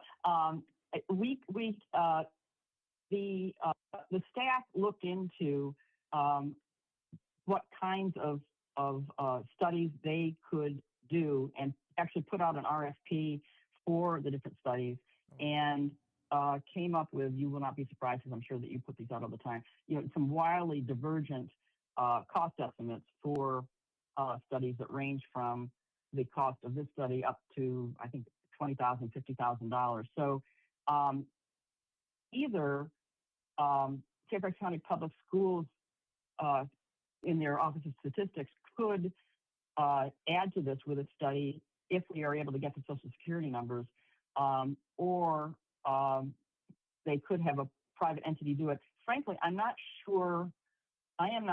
sure that we would get an added value from this, because my understanding from the author of the report, who again happens to be my husband, but my understanding from him is that there have been a number of really robust reports that have been put out from other programs, and the fact is that if you are getting an HVAC certificate or a medical technician certificate, a medical aid certificate, or computer programming certificate, there isn't the sense that the changes in economic security are going to be different probably in Fairfax County than anywhere else. So I'm just not sure what the value would be in having an additional report.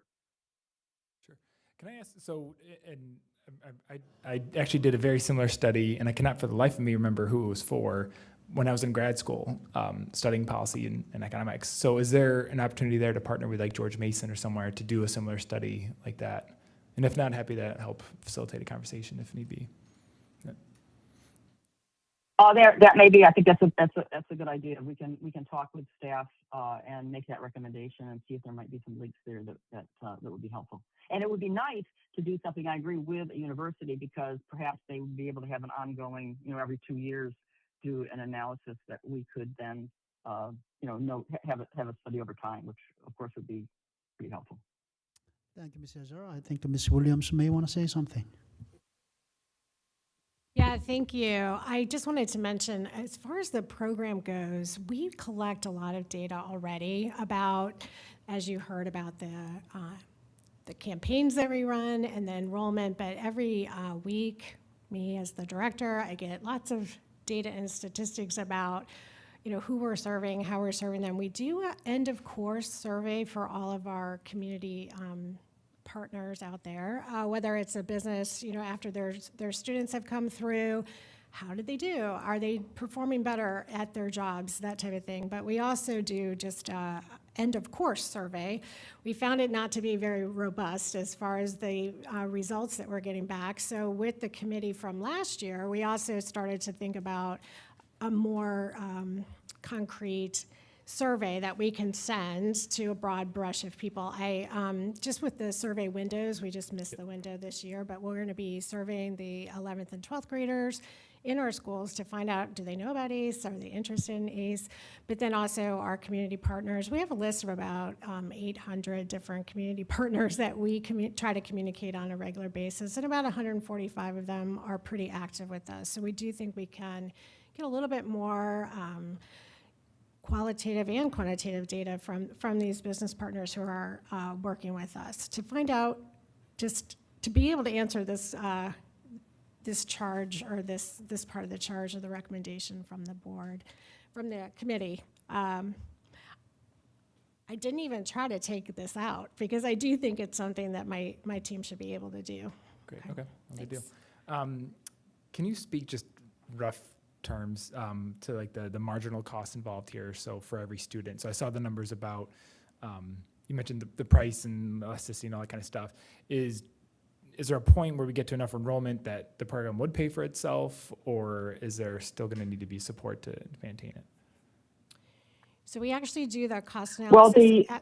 Well, sorry, Holly, I'm going to go ahead and take this one. So, because this was a Go ahead. big part of our work this year with the committee, and I don't know that I completely satisfied all of their needs for financial information, but I'm going to keep working on that. But we do know how much we pay the instructor. We know how much the tuition could be in the marketplace, and then we do have a pricing tool. So every course that we offer has a minimum enrollment that needs to be met.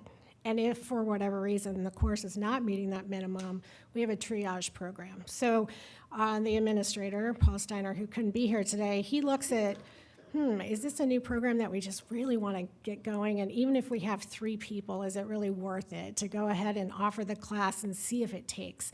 Or is it just too expensive to go? So my main goal is to make sure I'm covering all the direct costs, so the instructor costs. And then, of course, the overhead comes in kind of after that. But every course has a minimum that it has to meet in order to meet both overhead and direct costs. So we do have those data. Thank you all so much. Karen, did you want to? And I just wanted to add that, that I know that, that the board is very well aware of this because their challenges here are tenfold or more than the ACE program. But the ACE is handled a bit of a hybrid in that it's part of the public schools, but yet it does not have control over its expenses.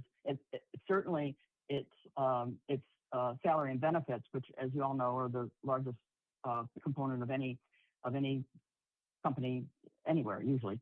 And so ACE has in its strategic plan the goal of being self-sufficient, but as salaries increase, and of course we're all, I don't know if we all are, we are generally in favor of increasing the salary and benefits for those who work within our school system. But there is obviously a negative impact on the bottom line for ACE. So predicting if or when the programs can become self-sufficient it's a bit out of the control of the managers of the program. I just wanted to point out also that there's at least 2 other variables that go into enrollment, right? And one is, can you get enough teachers? So lack of teachers can limit enrollment. And then the other issue is space. So is there enough physical space to hold the classes? And so I know you guys balance that, but those, just to point out that those 2 things are also, some pretty big factors that have to be considered when trying to get enrollment numbers up. Okay, I have a Miss Lady next. So I'm just extremely proud of Aaliyah, my appointee, sharing marketing. So thank you so much for your amazing work. And to the entire committee, this is an excellent report. And I appreciate, all the recommendations. I mean, one of my questions is, as we get the word out more about ACE, like to your point you just shared, what's the volume control? Like where are we going to be over capacity and like, is there a plan for that? Are we close to hitting that, or are we hitting that in certain classes but not in others? I'll go ahead and just answer that. So apprenticeship is one big example. So we are out there in the community and people know about us and they're taking our classes a lot. So recruiting instructors has been one of the key things that we've worked on this entire year. Space is not necessarily a concern because any high school in Fairfax we could probably have access to, but the instructor piece is a really big component of our work. Paul Steiner, who's our administrator, along with our apprenticeship program specialist, both of them are amazing at recruiting different instructors. We even tap our FCPS facilities folks often if we need substitutes and things like that. The plumbers and the HVAC technicians and things like that, we were bringing them on as subs and trying to encourage them to teach in the evening. But it's tough, right? Because if you're a plumber and you can work out in the field, as opposed to coming and working for me, it's maybe not as profitable. But yeah, so capacity, is definitely one. We recently had a switch with our Pimmet Hills was needing to be used for Del Loring, so we lost some space there, but then we gained an amazing collaboration at the Plum Center with the adult high school. So, I think there's always give and take, and we do work really closely with the high schools to do that. So I would say instructors will be my biggest barrier as we become more and more popular. And then my last question, I'm going to assume that we do some grant writing for funding. I certainly know we do it at the K-12. So when barrier that we've noticed is that because we are part of the LEA, as opposed to maybe not a 501c3 or a separate nonprofit organization, a standalone organization, we have had a little trouble getting being awarded or being able to even apply for some grants. So we're looking really closely at our existing 501c3. Actually, we have an ACE Training and Scholarship Fund 501c3 that was established several years ago. It's independent of FCPS. And they're looking very closely at the different grant opportunities. So I'm hoping that we'll be able to get a few more grants. We're also working with the FCPS grant office to help us identify different places. And through the advocacy here with the committee, Holly in particular, knowing what's happening at the state legislature, particularly in the workforce innovation grants and things like that, we're going to go after those pretty strongly this year. Okay, thank you. Thank And you. thank you for the reports. Great. Okay, Ms. Maron? Yes, hello, Holly. Thank you for dialing in from abroad. Thank you for being here, community members. So yeah, messaging is everything and data makes the case. So I too think it was a fabulous presentation, and recall when I'd been the liaison years back, seeing where things are now is really awesome. I love the approach to using SIS. What better way to reach our residents than through our families that are already connected? So just really creative stuff. Can you share, where does that revenue go? So if you're returning $3 back on every dollar, and I ask because there's been times in this last year where we've had, I believe, staff members come and advocate for their positions in ACE. So is the program facing a funding shortfall? Can the revenue go back into, staff needed funds? If you could talk about that, that'd be helpful. Thanks.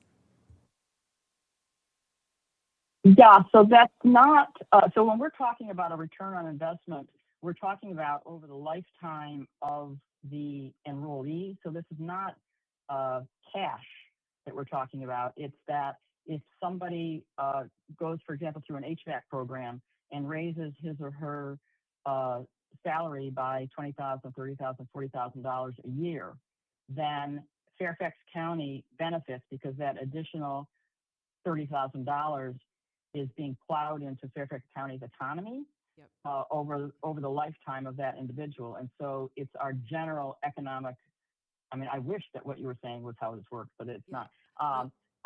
So it's what, it's the increased economic value to Fairfax County as a whole over the lifetime of the participants in the program. Does that make sense? Yes. I mean, I remember it's $7 for every federal investment dollar in early childhood education. It's been that way for 25 years. We cite it all the time, and yet it still stays very low funded. But well, thank you. And you talked a little bit about space, and that is an issue. I know, like the superintendent's trying to expand welding. I know we have the programs at Edison for HVAC, electrical, but it's very limited because it can only be there. So can you share more about space challenges in terms of what are you seeking to do that you can't do because you need more specific type of space? Okay, so I'll take a stab at this. So one thing that we do is, and it's in the charge for this past year too, is we work really closely with CTE. So if they're offering something during the day, we're picking up and bringing in adult students in the evenings with that same equipment. So whatever CTE needs, we definitely need to, like welding in particular. There's a bent up demand for welding in the adult community space. Investment, obviously, I mean, because a lot of the apprenticeship in particular, they need to practice on things, right? So we have to have the kind of dirty labs, if you will, and the built out spaces. I don't have a firm answer for you today on that. I'm going to work really closely with Jen Glazier and Whitney to make sure that whatever they're going to do there, what we can do to support that and make it more profitable across the whole division. So I would love nothing more than to have a beautiful standalone space that has all the health and medical that I need and everything to really build out the program. But right now we're going to be using the existing spaces that we have and the existing equipment. Okay, I understand the limitation. But I also think... Go ahead, yeah.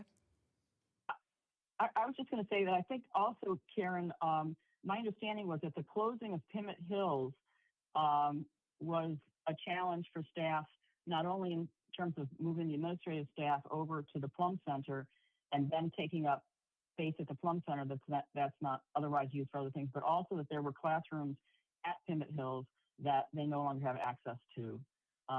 So there has been some recent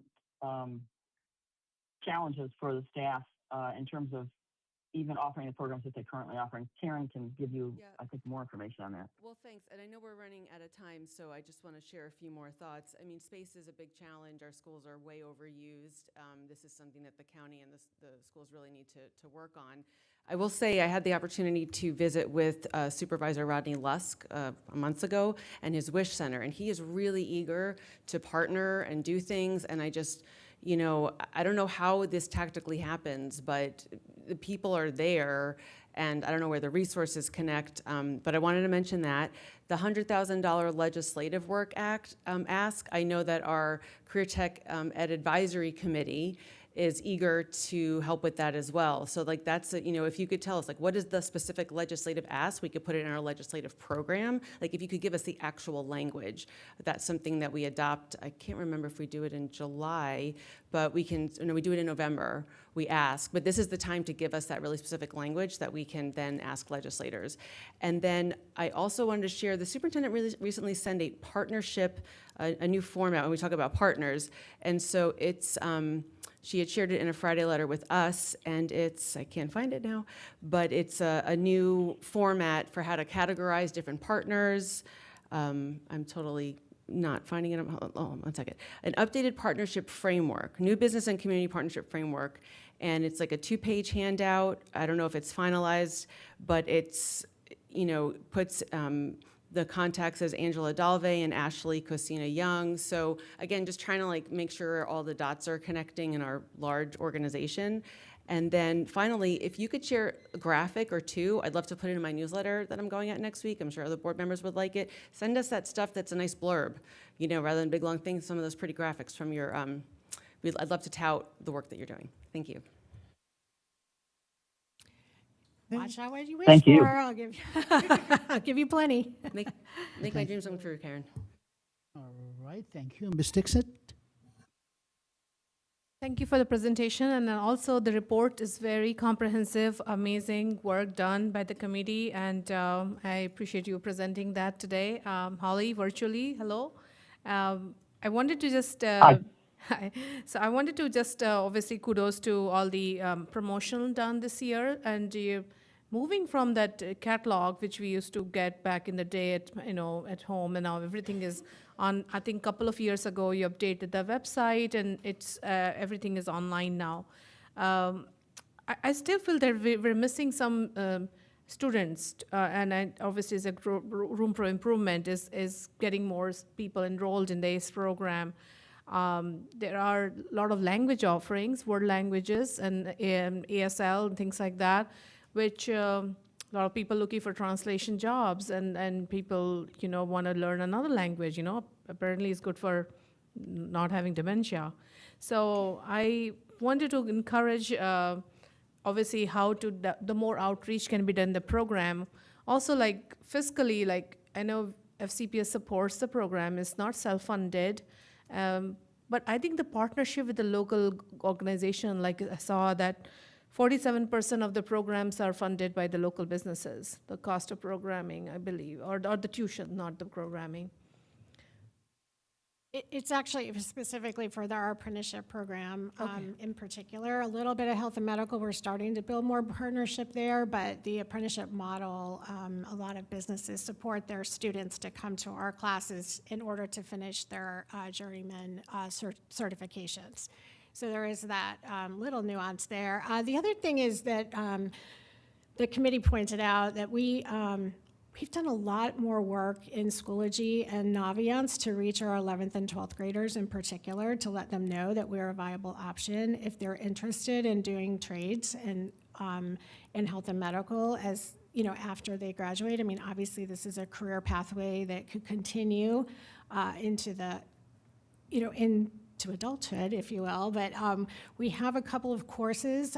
They're called core or apprenticeship core classes, and they're offered in short spurts so that kids maybe who didn't even have an opportunity to take a CTE class during their high school career, they could come and take the core apprenticeship class, 2 different formats, and then they can see maybe they do want to be plumbers or HVAC technicians or electricians or now hopefully welders. So we've done a lot more work in that area this year than we ever have before. So pushing out notifications through this Schoology parent page, as well as Navance, making sure that all of our students know about our scholarship opportunities and things like that. So I think you'll see great things in the coming year around that. I also really want to add that this first year, the marketing staff focused specifically on organizing because all of these great outcomes that happened, this is the first year for having 2 new platforms. This is also the first year that there's been a concerted effort to integrate the organic social media with the website. And so I think that as we move forward, we're going to be identifying those gaps and over the next specifically 2 to 3 years, developing specific campaigns to address those specific gaps that you mentioned. We really appreciate the feedback and hope to implement that in the marketing in the next year or 2. Yeah, thank you. And I wanted to know how many people are staff is part of the program for ACE. So this year we have 27 full-time staff. Actually, we have 29 full-time staff positions. I have 2 open positions right now that I'm actually keeping open on purpose, just for some economic reasons. But and then we have a legion of part-time hourly instructors. So I don't even know exactly what the full number is on that, but 29 full-time staff. Okay. And again, this is a public education and it's a program of public education, and we're supporting our community and like the report mentions, the federal workforce layoffs last year, a lot of career changes happening. This is definitely a very important program for our community, and I just wish we have a lot more like small business, local businesses partnership. There are a lot of companies in this DMV area which can actually give not directly grants, but maybe fund some of the programs like cybersecurity and some other program, because that's a pathway to their companies too. If you go to in a company with a certification, they're able to hire you without having a certification. So I would encourage some more collaboration, maybe offering, because $100,000 ask is not a lot, but I just feel like states sometimes even give us that. So maybe we can look into our local partnership. But overall, I think it's a great program. Keep it going, and hopefully it'll grow next year. Thanks. Okay, thank you. We have Ms. St. John Cunning. So I really don't have a question. I just want to give kudos for all the work that you've done. I have actually taken ACE classes, and I have learned a lot. So I know the value of them.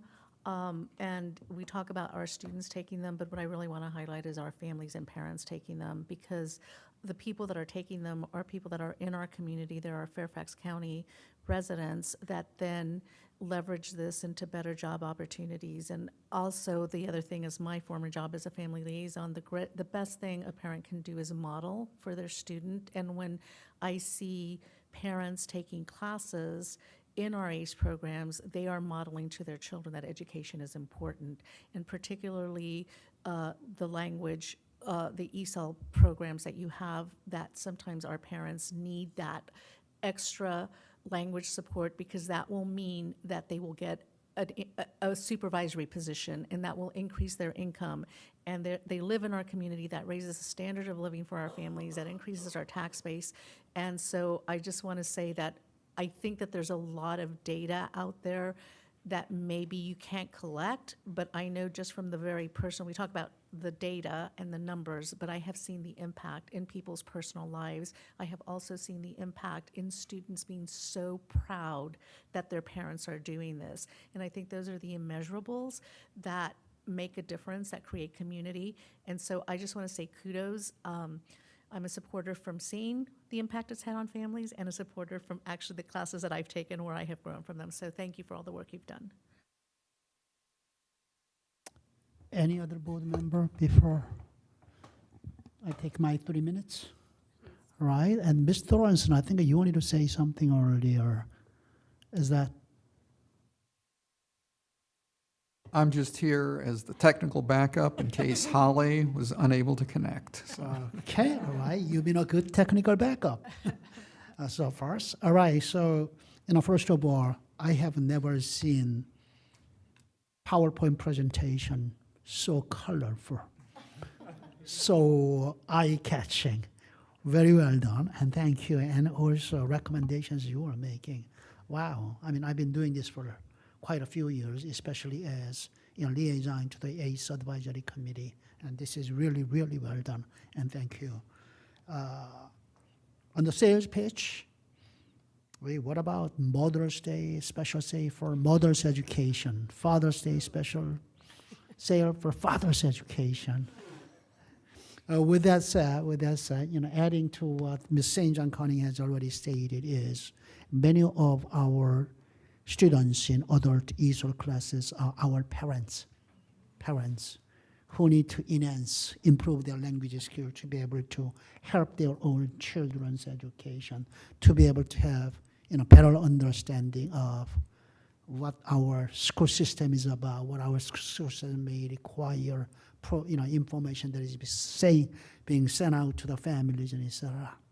So, and last night, I think Mr. McElveen and I, along with a couple other board members, had a pleasure of joining our final graduation for the season, which was adult high school graduation, and amongst the many graduations, both Mr. McElveen and I have been attending this season. That was one of the most meaningful graduations, and where one of the graduation student speakers talked about how he neglected, studying in early years of his high school career and stopped going school, and then finally realized that there wasn't a right way, the path to go, and be able to return to adult high school and to be able to finish the education. That's the kind of program we are providing to our community, our residents, taxpayers living in this county. And as far as grants are concerned, there are government funding. It may not be labeled as a grants, but programs funded by the government. Also, if I'm not mistaken, Ms. Williams, certain government funding requires local matching. And that's where we cannot be 100% self-sustaining, because that requires us to put in money for the government to give us fund. So with that said, very, very well done, and thank you. And we are adjourned unless you have a closing final remarks, we are adjourned for lunch break. Just clarifying, it's not adjourn, it's a recess. Recess. It doesn't matter. Thank you. And we are taking a recess for the lunch.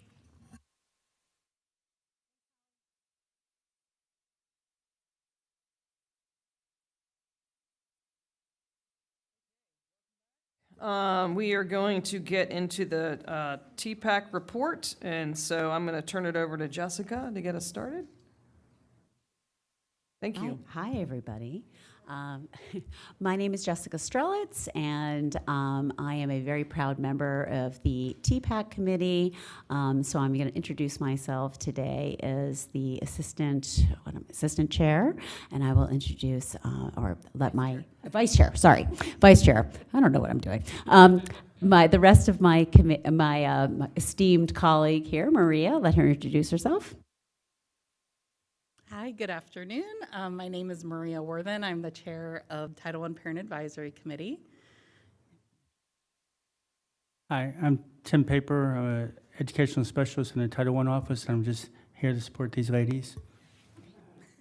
And he does it very well. Thank you, Tim. I think one thing that's really unique about TPAC is I believe we are the only advisory committee, citizen advisory committee that is principal appointed rather than board appointed. So that gives us a unique sort of composition and perspective. We have members from each Title I school in Fairfax County, as well as alternates, and our executive board is made up of Title I parents, as well as a teacher liaison who's here today, Heather Wilnock from Beechtree, which is also where my son is a student. And you want to say where you're? Yes, so I am a parent with 2 students in Title I schools. I have an elementary student in Belvedere Elementary School, a 5th grader, soon to be a 6th grader, and I have a 7th grader at Glasgow Middle School. Great, so we can bring up the slides now. And thank you. Okay. So I think I don't need to give a comprehensive Title I overview to this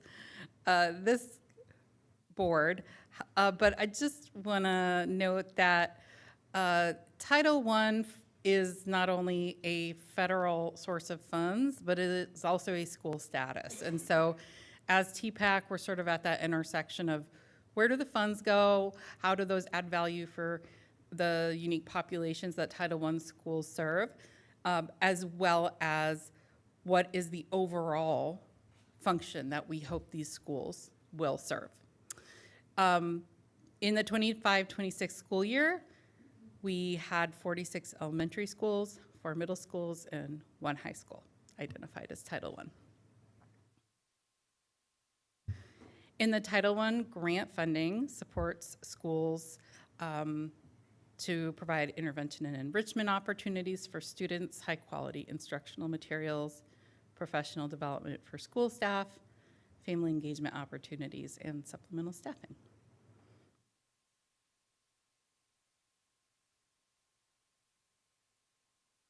So as a principal, like I said, as a principal appointed committee, I think what's very unique is that we really truly represent the perspectives of the schools that we represent. We have parents in every Title I school on the committee. And we are a learning committee, a learning community, and we are also focused on collectively making an impact as parents engage not only in our students' learning, but also in the betterment and support of Title I schools, federally funded schools in Fairfax County.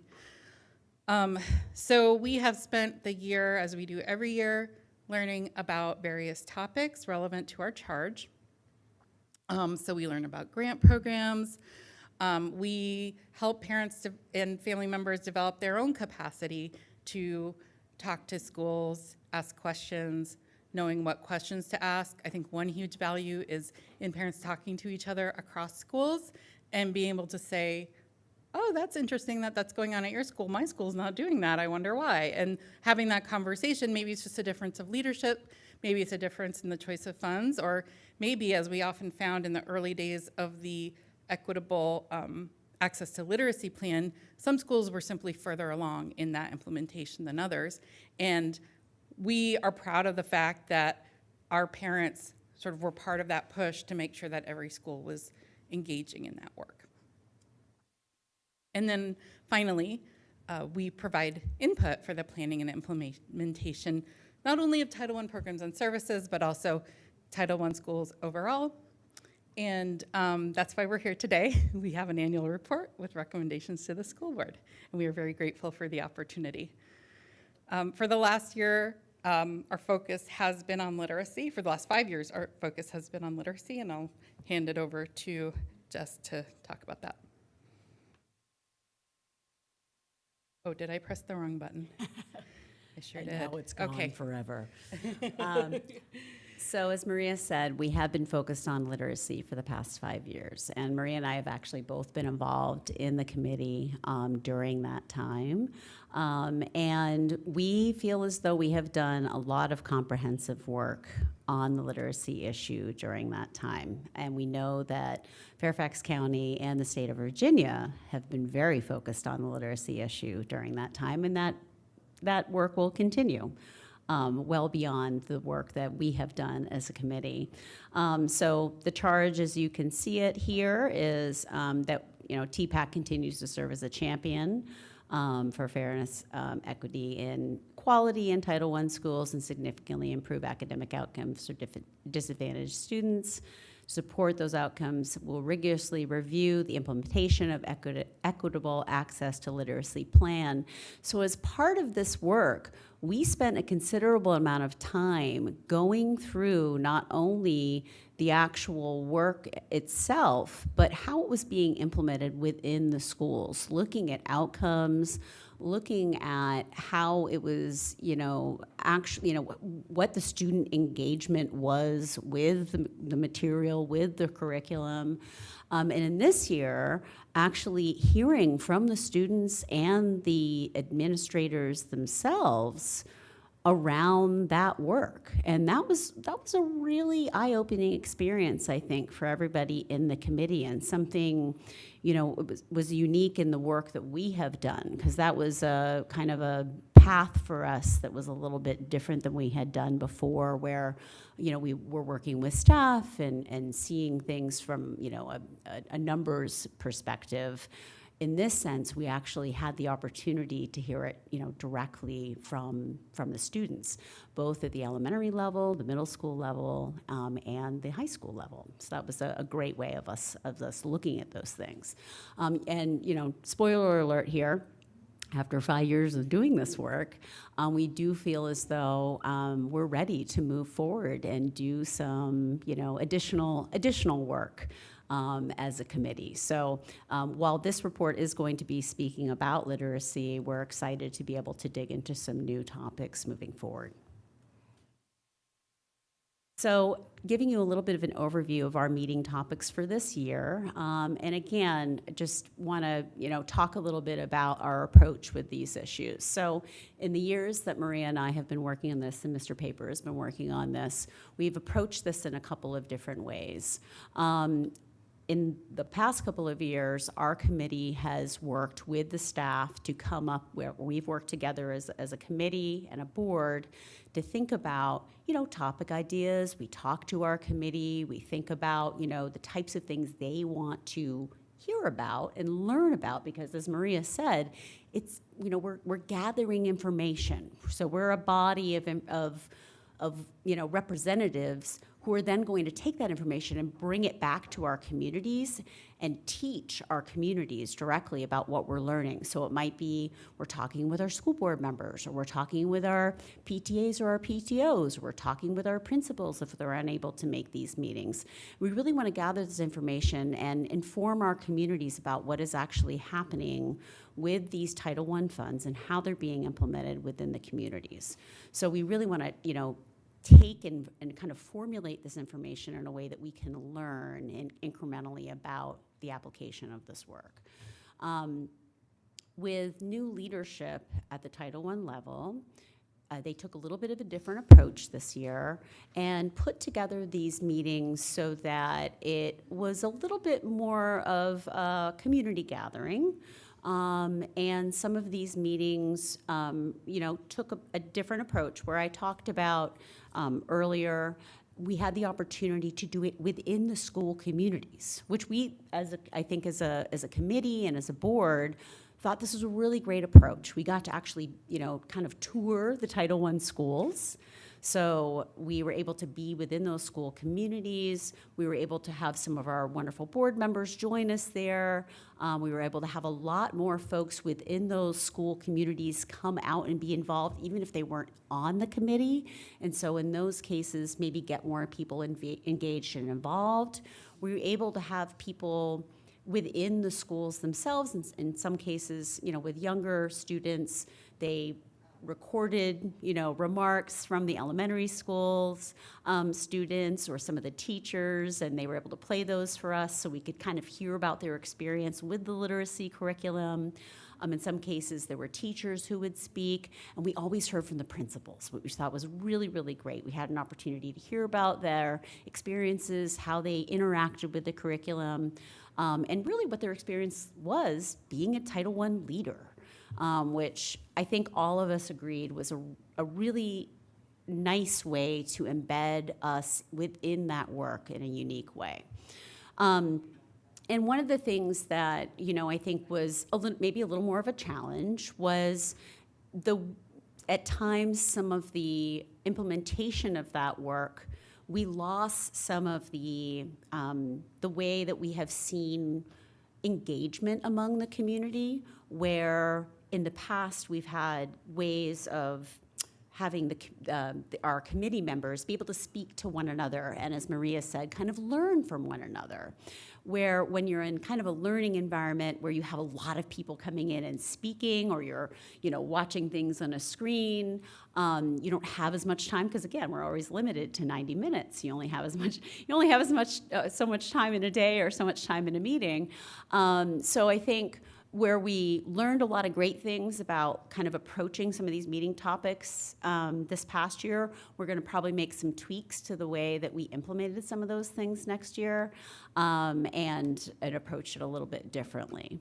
But the topic areas, I think, some of them really, really resonated. I think especially our last meeting that we had around AVID, which we had at Justice High School, really was a great way for us to see what, I'm maybe a little biased because I'm within the Justice Pyramid, really amazing program that has been going on now for a while and seen a great rollout and wonderful results take root. Kind of hear from students, hear from staff, hear from the new principal, and how it can make a huge impact across the community. So, I think both committee members and some community members who were able to be a part of that conversation really enjoyed that. So again, just to kind of wrap that up a little bit, we want to see more engagement, more, small group discussions, and kind of bringing that forward, because we feel as though as a committee, that's what really makes TPAC special, as well as the learning. So again, trying to balance those things together. Did you have anything you wanted to add? Yeah, no, I mean, having it out in the schools this year was wonderful, getting to see across, Fairfax County is huge, as you know, and so just being able to be on site in those different schools meant a lot, and I think brought in new people that we might not have had before. And I agree that there's some refinement can happen in the coming year around that greater level of talking and collaboration. Yeah. So actually, before I get into the recommendations, I will say that each year we present recommendations to the school board, and those recommendations are the result of a very intentional process of gathering feedback from TPAC members and the community. And so, members have the opportunity to fill out a survey with their priorities. They have an opportunity to email their priorities in. They have the opportunity to come to a meeting that is focused on the recommendations, where we discuss the different topic areas of interest in general and in depth. And so these recommendations are very much a result of a collective learning process, as well as an intentional prioritization. What's interesting this year is our recommendations very much resemble last year's. With the exception of last year, we had a recommendation around the implementation of the Equitable Access to Literacy Plan. And like Jess said, we feel really good about the progress. We're grateful for the leadership of the board, for all the principals and all the academic support staff in the district for making this happen. It's beginning to roll out also in secondary schools now, and I think it's going to make a massive difference for students. So it's been really exciting to be on this journey, learning about science of reading and how it can look different in different schools while being rooted in the science. So However, we still feel like there, in order for every student to benefit, when we think about the equity imperative in Title I, you look at the language in the statute of Title I and the Every Student Succeeds Act, it talks specifically about that opportunity to learn, that equity piece, meaning that students who need more should get more. And so some students, even if they have access to the best, most research-based reading instruction, are still not going to be available to learn. Why? Because maybe they're struggling with attendance. Maybe there's things going on at home that interfere with their focus. Maybe they are not getting enough food to eat. Maybe they need someone to talk to about a mental health issue that they're experiencing. So those student supports, those wraparound supports, are more critical than ever now to make sure that the important foundation of academics can be successful equitably with all of our students in Title I schools. So our first recommendation is to ensure every student at Title I schools has access to the conditions necessary for academic success. So what this looks like is prioritizing equitable staffing models that recognize the unique needs of Title I schools. So, and every school is different. Some schools may serve a bigger immigrant population. Some schools may have, you know, more of one language than another, or national origin of other. Some schools may be dealing with more, you know, historical issues. So every school requires that sort of flexibility and ability to meet students where they are, but having that staffing in place is so important. And so we are reiterating our recommendation from last year of ensuring that every Title I school has a full-time social worker and a full-time parent liaison. I know there's been some conversation around those staffing ratios this year. I'm not sure how much of that is public, but I do want to just thank Superintendent Reed for engaging with TPAC members and social workers on this issue, and we were very happy to be listened to and to get a response to those concerns, and are hopeful that even amidst some difficult financial situations, that this remains a priority, that every Title I school, and we know not every Title I school has a full-time social worker, but that we continue to move in that direction, that we certainly don't take any steps back. The other pieces around this are the evidence-based practices. So making sure that we are, that the staff in charge of implementing social emotional learning and wellness and behavior and attendance interventions have access and training to those evidence-based practices, as well as that support is being given through the MTSS and other measures for attendance, engagement, and school climate alongside academic outcomes. I was just going to say that these are conversations that we had, you know, as part of our board meetings on a regular basis. One of the things that, you know, when we had board meetings and we had Title I staff with us, you know, we did have some, I think, really good conversations about, you know, the climate, where we are in the world, the things that are important, what, you know, the issues that are facing principals and the issues that are facing our schools. It's one of the things that I think is a really important part of why we have teachers on our committee and the voice of our teachers. So having Heather here is really important. We have a unique situation on our board where we do have a lot of folks on our committee and on our board who are connected to FCPS in different ways. I think I'm one of the unique people who actually have no connection to FCPS. I'm just a parent. I'm just a parent. But the variety of voices that we have and people feeling empowered to speak about these issues, and certainly in the last 6 years through COVID, all of these wraparound supports and the importance of these wraparound supports and how school needs to address them, or the needs to address them within schools rising. This is something that you have seen, as you have seen our reports over the last couple of years, has continued to be a part of our report, and you will see it as part of our change to our charge next year. All right, so our second recommendation, and there's only 3, so we're almost halfway there.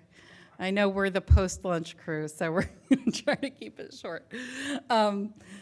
So this, again, is a reiteration of last year.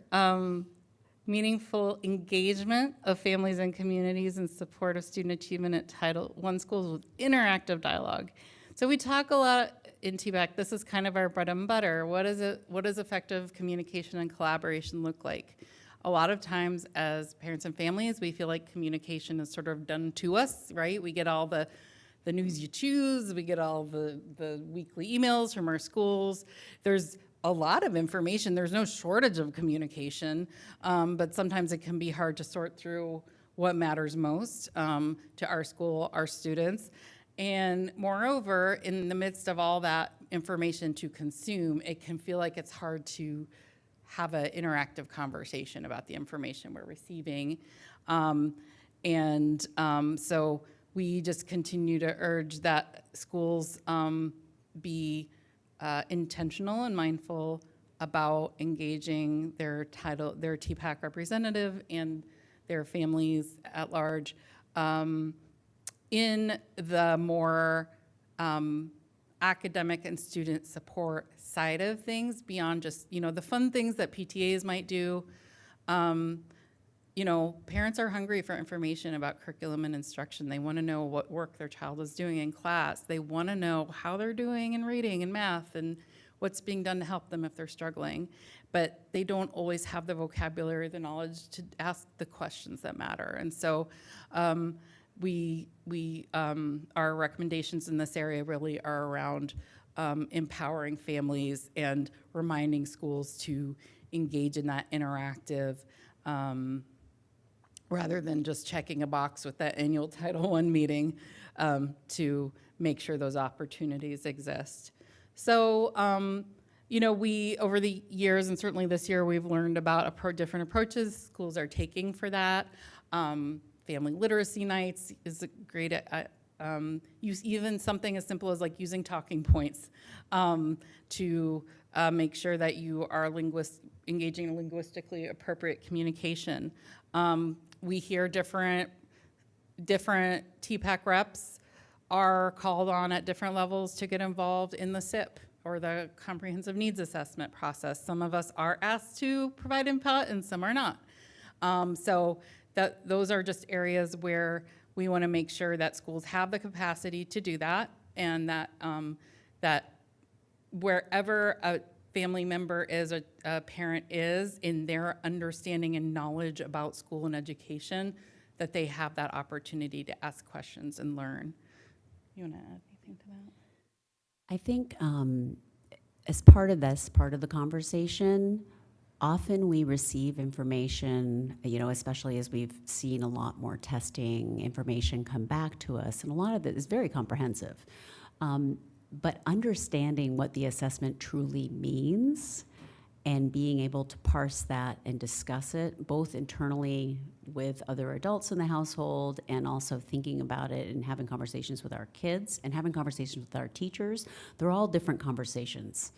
So one of the things that we heard from committee members is, how do we have those conversations as well? So just, how to, it's great to have the information and feel empowered with the data, but also what does that mean once the data comes home? So continuing to think about contextualizing that in your life. The more that we can empower families to take that and then take that further, the better equipped I think we're going to be to grow and make that impactful as we continue to implement this work. Okay, And our third and final recommendation, actually, that's you, Yes. Jess. So again, this is going to look a little familiar to those of you who have played along with us in the last couple of years.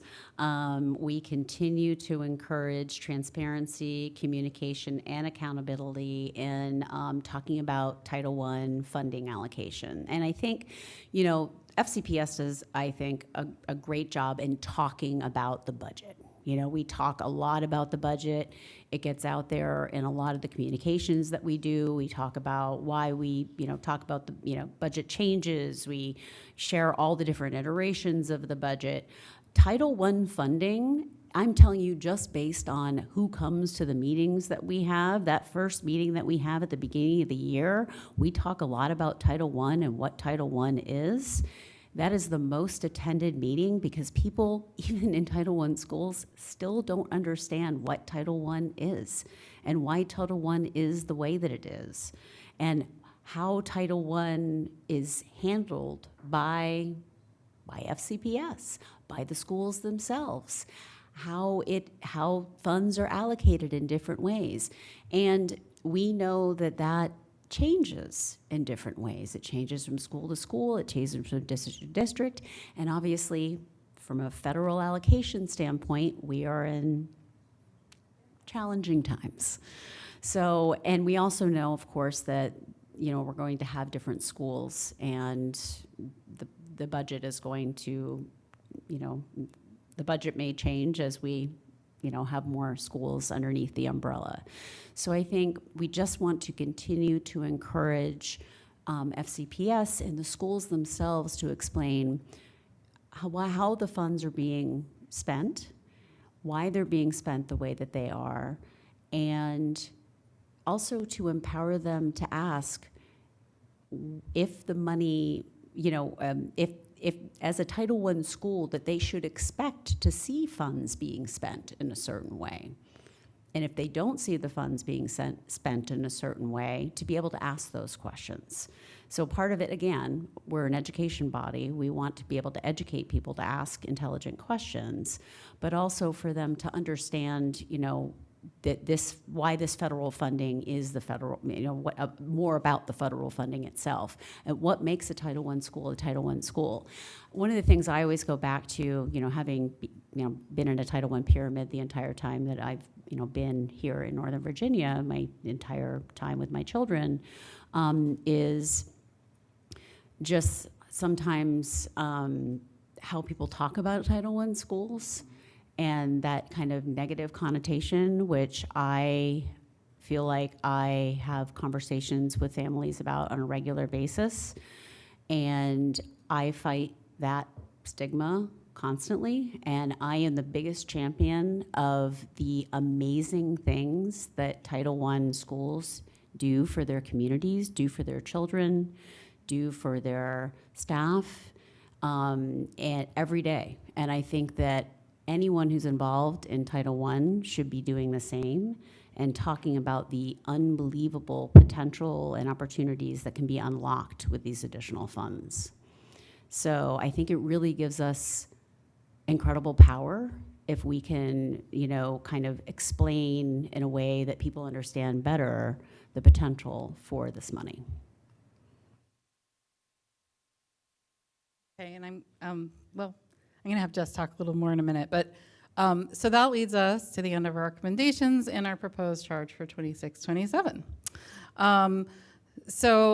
This is very consistent with what we've been saying all along, but we hope that you will charge us in the next year to continue to champion equity and academic excellence by evaluating the structure, staffing, and resources that support optimal conditions for learning in Title I schools. We will evaluate the integration and efficacy of trauma-informed practices, social-emotional learning, inclusion practices, mental health services, and family-school partnerships, analyzing implementation fidelity and progress data to ensure interventions directly accelerate student success. Again, this comes out of the conversations and the feedback we've had that social, emotional, and trauma-informed support and the role of school-based mental health staff have been front and center this year. You know, we've talked to parents on our committee who have directly experienced, you know, needing to have that conversation with the school counselor or the school social worker about their child's mental health and needing to get referrals to service right away, and the value that has held for them and their child's learning. And so just continuing to look at how do those things actually bolster the test scores in reading and math and all the SOL scores and the graduation rates and the attendance, we think is a really critical priority for schools that serve populations that often deal with financial instability, housing insecurity, food insecurity, adverse childhood experiences through, you know, difficult immigration experiences, discrimination, and so for those students, equity looks like having the support they need to access learning. Good, okay. All right, so before I wrap up, I just want to say after, I think 7 years now on TPAC and 2 years as chair, I'm stepping down from the committee. It's been a wonderful, wonderful, amazing experience. And so a quick reflection about the collective impact and learning that this committee does. As we move into our 15th year as TPAC, I just want to continue to emphasize how important this committee is in FCPS. Our unique role as parent and family advocates and learners and partners cannot be understated. I've heard from so many principals, community members, how our recommendations make a difference year after year. And so it's been a real privilege to work with this board and this committee, and thank you all for your support. And we are now open for any questions. Thank you.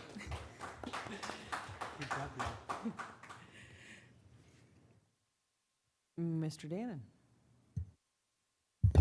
Dr. Anderson is not here today, so I get to be the first one to, I don't have as much competition. Thank you for your service these last couple of years as in a leadership role. I know it's a lot of work for different kind of compensation, I guess you could say. And so the recommendations, I appreciate the level of detail and specificity. And I also recognize that in some ways we're like, well, if you're recommending the same things every year, then that's some kind of an issue, right? But it's good to keep pushing the envelope, and I think it's good to keep bringing them up. And as you mentioned, in a lot of cases, there's been progress, and so that's, you know, to be celebrated. For recommendation number 2, is that geared more towards schools specifically, or is there a role that you see the board having with that, some of those items there? And as you're pulling it up too, I was specifically curious about, and maybe it's more for Dr. Reed or one of your staff, but are schools required to engage TPAC, or who are they required to engage with as they develop their school improvement plans for the year? So great question, Mr. Dannon. Title I actually has requirements that come with the grant that require school-based committees, generally around instructional topics, reading being probably the highest rated. If you looked at Title I plans across the United States, it's around early literacy and reading, which is, I think, why you've been working on that for a while.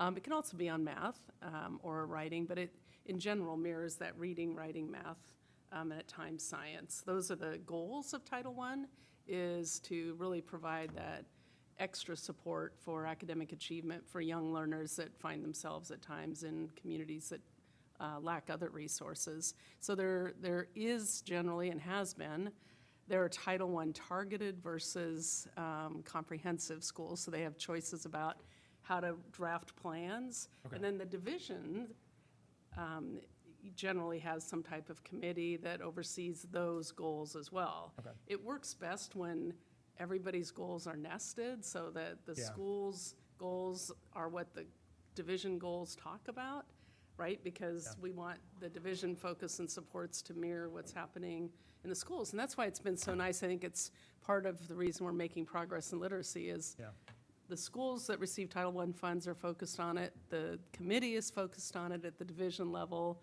So there's not a scattering of the schools are focused on early literacy, the division is focused on something else, and do you know what I'm saying? Like, it's really helpful when there's a coherent theory of action. Sure, yeah. I was gonna say, one of my favorite things to talk about with principals is their SIPs, because it's like they put a lot into it, and it drives a lot. And so, again, I appreciate the insights around that and being involved in helping develop those. So, for recommendation number 1, sorry, do you mind bringing up the slide again? I'm sorry. And again, this might be more for Dr. Reed, but and I know we've got parent liaisons, I know we've got social workers. What more would it take to get full-time social workers? And again, I can follow up later on with maybe a budget question. Well, but. I think this, again, the Title I funds in general are to support the academic achievements, right? So often Title I schools will add a reading specialist, you know, to work with children and coach reading and literacy skills. It's often it's a nationally common expense. I don't know how else to say it, probably a better way to say that. In the sense of social workers, I think there are some Title I schools that are obviously over 1,000, and there's some Title I schools that are in the 400, right? So I think that in general, when we allocate a person, what some schools have realized is maybe with the funds they receive, not quite a full-time social worker if they balance certain duties, maybe with a counselor, or maybe with another administrator or another staff member. So I think that what the committee, and thank you for a really thoughtful presentation and thoughtful work, I think what they're also saying is context matters. What we don't want to do is go backwards, which was my commitment with staff this year. I just don't currently see a path forward right now with our budget to add more staff at this time, but we're working really hard not to cut staff either. And the family liaisons, recall that the board made a commitment, again, that's been a 3-year process to provide our family liaisons with contracts so that they're also able to get benefits and retirement.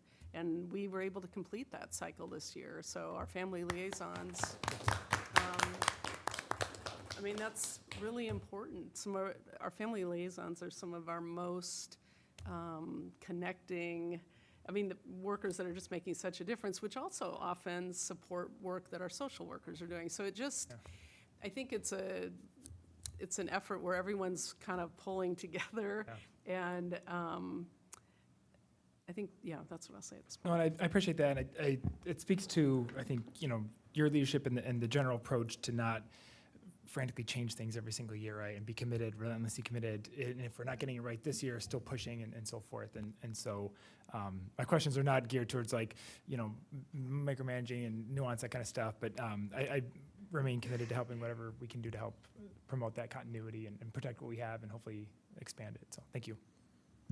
Thank you. Mr. Moon, followed by Ms. Dixit. Thank you, Vice Chair Lady. Thanks for the presentations.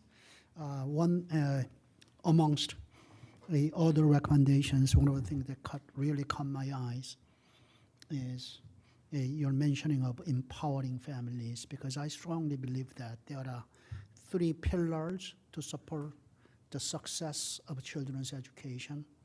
Obviously, teachers and school is one big pillar. Another is perhaps system, structure, policies, and budget. But the third, probably even more important than schools and teachers, as families. You know, there are huge differences amongst the families where parents can teach their kids calculus, AP statistics, whereas there are families who are unable to even provide basic arithmetic, lessons. And I'm looking at, as a grandfather, I look at my own children providing daily reading to their own children, which I used to do when I was raising them. But there are families who are unable to provide similar types of environment at their homes. And how do we, as a system, as a community, as school board, through policies and budget allocations or resource allocations, help empowering our families so that we could put every family on equal footing to be able to provide best learning environment at their home. I mean, that will help reduce all these achievement gaps, leveling the playing field, providing the equitable opportunities for all our children's success. I mean, that's probably goes to the core of our mission. I mean, I'm throwing that question to Dr. Reed.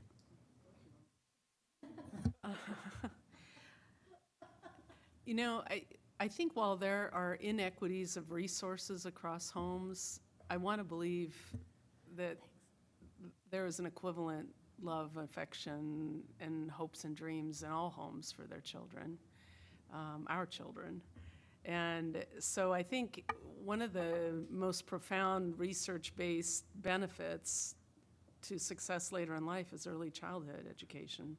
And our Commonwealth, our country, that's not necessarily a value that's held universally in terms of funding, and even in our county, right? So I know the data point most recently reviewed is that 1% of our nation's military budget would fund universal early childhood for every child in the United States. And I support our military, and I support making sure our country is safe and strong. And the best way, I think, to support that is investing in our children because they're our future. So I think early childhood is one of our best strategies. And I think PTA is also a great strategy getting involved, but many families either don't have time or access to that work either. But I think it's a challenge we have to keep wrestling with. I think if children are in early childhood, though, families tend to attend those events. They tend to get materials home earlier when their children are younger to at least have access to. So those would be my thoughts, sort of like contemplating world peace a little bit. Would it be okay if I also spoke to that? I think this is where those investments in family liaisons and social workers is so very, very important, because those are the school staff who are in daily contact with parents, connecting them with the resources and information that they need to be available to parent their kids the way they would like to parent them. I agree. I think every parent wants the best for their child, and not all parents have either the linguistic or cultural capacity to know how school is done here, or to help their child with their homework. Or maybe the parent is dealing with some really stressful circumstances in their own life. Maybe they're finding it hard to parent a child who has needs that they're not equipped to meet. And so family liaisons and social workers are the staff in schools that are connecting families with those services or providing that psychoeducation, or connecting them with resources in the community. So the more we can support those roles in our schools, the more we can empower families to be at their best, because family engagement looks different for everyone. Maybe they can't come to TPAC or PTA, but maybe they can start asking their kid what's in their backpack, or what's one thing they learned today, or something like that. Since I still have about 53 seconds, the other day, Thursday night, we talked about, very important issues. Among them was use of digital devices. Earlier I mentioned about my own kids reading to their own children. They have no problem whatsoever in doing their best language, which is English, right? They are highly educated, and they want to provide the best for their own children. We have many, many, many immigrant families, second language parents who are unable to provide same level of reading to their own kids. I was even thinking that, of course, we can provide a learning environment where both parents and children can learn to read together. But okay, if we're going to start limiting the use of digital devices, how are we going to be able to achieve those? How are we going to do that? That came to my mind the other night. Something for us to further discuss on June 23rd, hopefully. Thank you, Mr. Moon.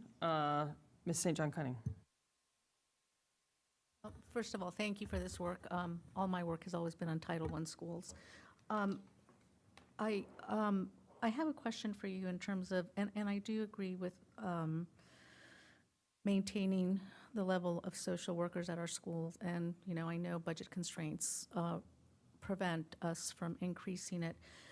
Did you guys look at the amount of time that a social worker has to spend on an IEP, like in terms of their time commitment to IEPs versus doing the type of social work that they want to do? Have you guys examined that? Jess is looking at me because I am a social worker in FCPS. I'm not equipped to answer this question. As much as I tried to keep my hats separate, they very much converged this year. I mean, I think, first of all, some social workers would love to be spending all their time working on IEPs, so I don't want to discount that. Back of the envelope, you know, between, I would say just an evaluation process, you know, from the local screening meeting to eligibility, sociocultural assessment, writing the report, that's going to be about 5 hours of my time. If it's a student with an intellectual disability, we're going up to 8 or 9 hours because there's additional assessments I have to do. And then, yes, IEP meetings are at least another hour a year, plus staffing on goals and progress every month, so. No, I was a family liaison, and I asked that question because I know the answer. But I don't think we've quantified it. Yeah. And I think that's important. I actually know a very strong social worker that stopped being a social worker and went on to be a family liaison because she wanted to do social work, and she wasn't able to do it as a social worker. So I think that when we look at the job that our social worker does, particularly in Title I schools, we need to quantify how much time, which is no shade to the fact that you've got to do IEPs, that has to happen, but it's also taking away time from the other kind of services that are required in our Title I schools from social workers. So I think that's something I'd like to maybe see the committee do and see if we can quantify that, because that, I mean, we are data-driven, and that's important to us. I speak very much from the personal experience versus the actual data. Also, if you're a social worker, and I don't know if you're a social worker in our schools, when we were looking at the point about evidence-based social emotional training, like, can you talk to the increase of anxiety of our families, not just because of, you know, all the federal layoffs that our kids are seeing their parents struggling, but also the immigration situation and the time commitment that has gone to having to find services and to support kids who have come home only to find that their parent has been deported. I think it's had a really big impact on attendance. If we are quantifying things, right, there's of course massive human impact, but just the number of students who have sort of disappeared. You know, we don't know why they leave exactly. They're not sharing with us, but if they're leaving back to their country kind of suddenly, we can maybe guess. Or they are not coming to school either because they're afraid or because their family's dealing with much bigger problems than getting them to school on time. So, yeah, I mean, I'm sort of, I think it's something we need to look into more. I'm a little hesitant to share my own anecdotal, just simply because I'm not here on behalf of the Office of Social Work today, and I can only see through my own lens. But I agree. It's something that we should be looking into about the impact and how that might change our capacity needs. Well, and the man hours that all of a sudden you have a kid that doesn't have a custodial parent, and the man hours required to make sure that the needs are being met for that kid. The other thing I want to go to, when you talk about equitable staffing and you talk about the diversity in our Title I schools, did you also look not just at equitable staffing in terms of student to teacher ratios, but did you also look at equitable staffing in terms of representation, of having people in the building that look like the students that they're serving? We did not, and I will say that it's not because it's not a concern. it's because when you have one social worker or one family liaison working at 2 or 3 schools, that's kind of just like the floor, right? It's not the ceiling. Like the fact that someone is there is like, feels like such a huge win. If you can get another day of their time. So, but I think that's important when we think about also recruitment and retention of staff who are not only going to come to our Title I schools, but be able to stay in those communities in sustained ways and build relationships with the families. I think the contracts for family liaisons is really great. We are very, very happy to hear about that. And just what does it take to like stay in that community and connect with that community, and the linguistic competency and the cultural competency, all those things are so important. One of the most impactful conversations I think we've had in the last couple of years is when we've invited family liaisons into our TPAC meetings. And we did this 2 years ago with one of our family liaisons who serves a community where I believe it was a mostly Farsi-speaking community, and talking about the influx of students who came in Farsi-speaking and just how important that was during that time, not only because obviously they see the reflection of themselves within her, but because it happened so suddenly. And how important it was for them to feel any sort of semblance of balance at that time, because the school itself could not provide that balance because it was just so chaotic. The situation was chaotic, the school was chaotic, the teachers couldn't manage it, understandably. That was their only sense of balance. And she's an unbelievable family liaison and recognized that how grave the situation was for her, or for them, for the students, and how much more she wished that she could do for them, and how much she wished she could replicate who she was, because she was serving a community that needed so much more. And so to be able to provide that at an X scale would be unbelievable, and something that is so unique, I feel like, to Fairfax County, and something that we face on a rapidly escalating level.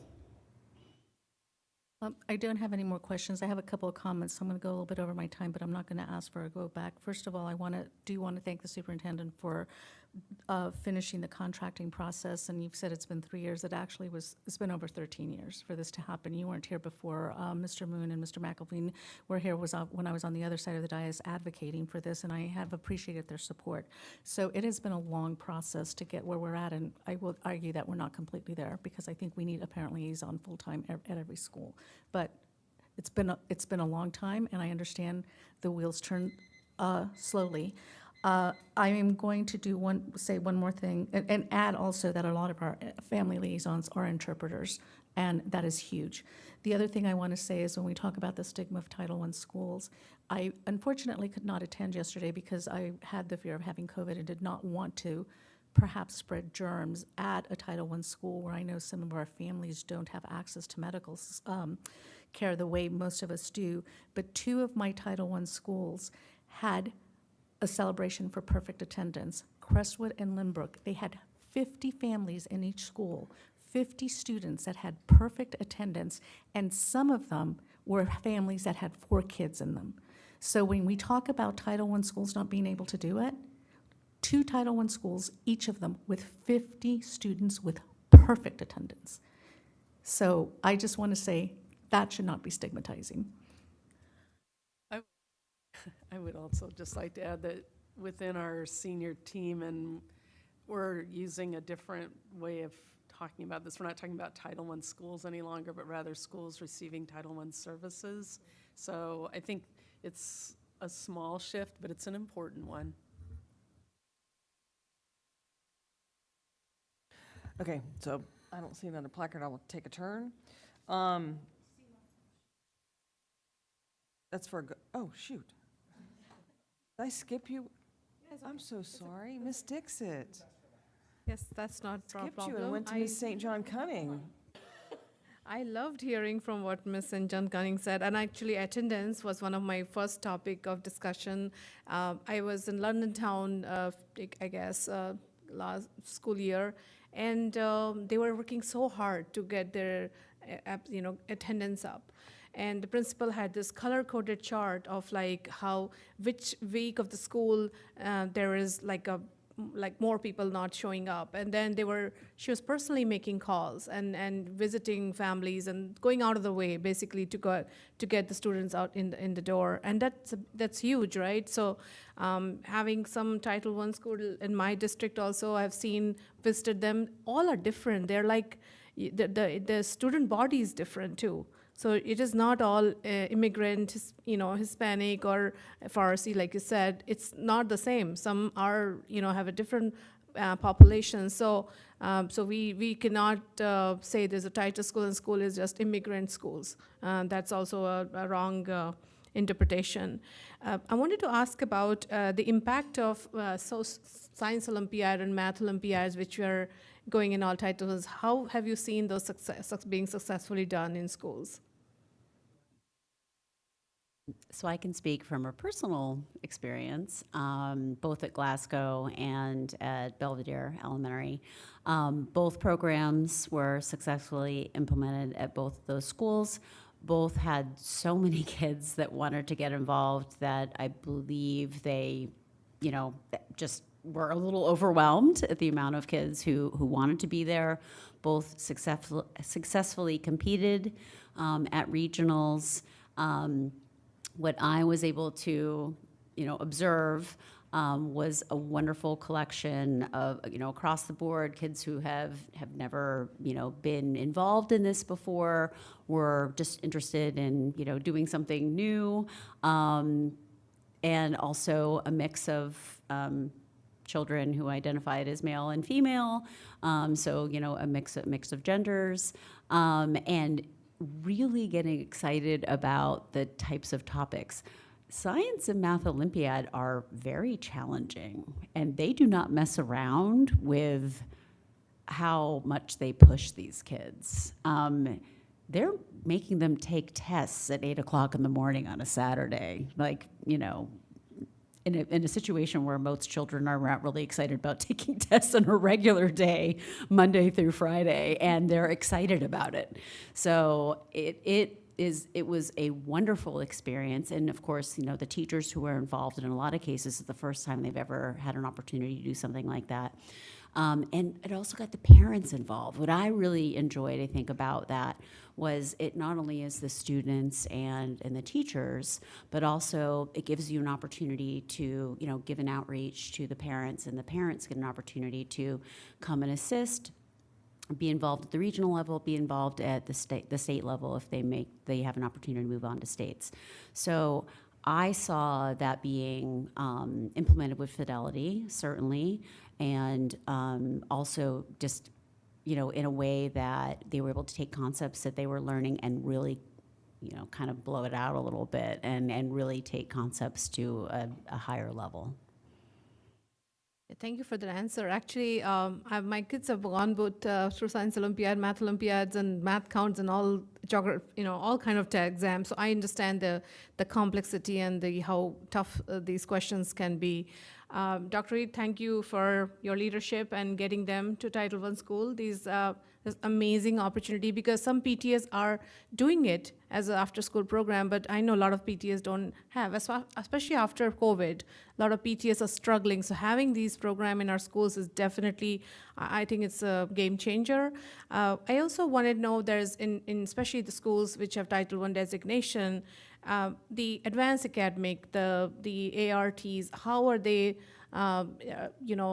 finding those, brilliant children in our group in our school, and it's in all schools, okay? It's not just the center school. I was saying that earlier. So do you guys also work with the AAP program and just kind of see how we can get those kids out in the program? So it's funny, we were actually supposed to do a session on this last year, and I think it was like one of the days everything got snowed out. So I'm hopeful it's something we can look at in the future. It's not a topic we've directly addressed in TPAC, other than to say that, you know, we were hoping to learn more about how the supports at schools designated as Title I, is that the term, designated as Title I schools? Schools receiving Title I funding services are ensuring that some of these goals, like you know, algebra by 8th grade, that's going to be scaffolded starting very early on with students. I will say my son is in 4th grade. He is considered twice exceptional. He has an IEP. He has struggled to learn to read. He was invited to be, although I did not apply for AAP status, he was invited to be locally placed in the level 4 class. And so I don't know if that is just I don't know, honestly, if that is like a division-wide thing or something that's especially emphasized in Title I schools, the Title I schools. But it does seem that they are looking out for students who maybe the parents aren't pushing for that. But my view on it is we should stop at level 3. I don't love having only 2 4th grade classes where you have one that's AAP and one that's not, and you see the differences in diversity between those 2 classes. And I don't know that we need to be separating 3rd and 4th graders at that age. That's just my opinion. I think one thing I'm very proud of being at a Title I school is I feel that far more important than a lot of the academic content, I'll just say a lot, not all of it, is learning to get along with people who are different than you. I would not change that for the world. I would not want my child at a less diverse school. I think the lessons he learns just being with students who have a plethora of different backgrounds from him and who live in our neighborhood and seeing how we all live differently, and it's the best lesson I think we can give our kids. So I'm very, very proud to call our school Title I. I don't see the stigma, but I see other neighbors seeing it themselves. Thank you for the answer. Also, I was looking at some of the community organizations. I know the funding is an issue, and we're getting a tight budget year after year. We're not getting enough from our funding partners. So I wanted to ask if you apply for grants in terms of specifically for Title I schools. I know there's an organization, Asha Jyoti, which occasionally give funding to school labs and STEM labs and things like that. So can we just go to different, there's a lot of money, by the way, in the Northern Virginia area. So how can we go to private organization and community organizations? I'm looking at Mr. Paper and Dr. Reed. I know in the past that's something staff have in Title I have sought funding from other organizations. I will say I recently visited Skyline and heard about all the, or Skyview High School, and learned about all the investments being made by aerospace and AI, and saying, how do we get these companies to invest in our Title I schools? Because this it's great that they're doing that, but we need to bring some of that further east and south. So, but yeah, Mr. Paper, do you have any thoughts on the funding? Sure. I know our leadership has been engaging with Educate Fairfax to help support our schools, but also we had Space in the Community program where we had an astronaut to come visit, and then we also set up a community activity where we had local nonprofits come and actually put together activities for kids to do, and we did that at Dogwood Elementary School as a night activity. And I kind of know a lot about that one because I coordinated that one, but, and so, so that was pretty successful. So I think that's one way to also get at that the science and the tech that we all want our children to have. And I know that the Space in the Community program, they want that to continue next year, and I think that's the plan.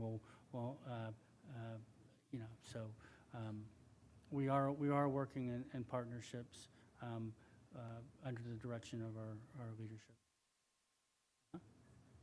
I can also say my professional background is in development, and that is one of the number one things that private organizations are looking for, which is to be able to address communities in need.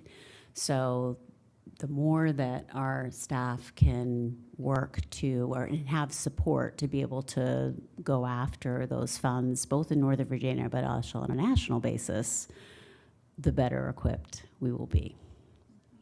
I also just want to address one thing that you brought up about Title I and PTAs and the opportunity to be able to have these types of after-school activities. Title I schools do, across the board, have a more difficult time with parent-teacher organizations in general, if you think about it. And I'm taking off my PTA hat. I've been a PTA volunteer for 8 years. And leader, and it is a struggle with any sort of a school where you have a preponderance of dual income, or two family members who have to work, or in some cases a single family households, where it's just really difficult to be able to do that level of volunteering or family engagement. So the more opportunities that you have for children to be able to have access to free after-school activities that a parent organization would otherwise have to be able to put together, the better, especially one with the excellence of Science Olympiad or a Math Olympiad program. So I cannot say enough about programs like that, and the more access that we could potentially have access to programs like that, the better. And in the cases where there is a PTA or a PTO that can help administer those things, great. But please continue to work with schools that maybe don't have that infrastructure and find other ways to help move those things along. Thank you. I'm going to take a turn, and then we'll do a go back. Did you want to say something? Okay.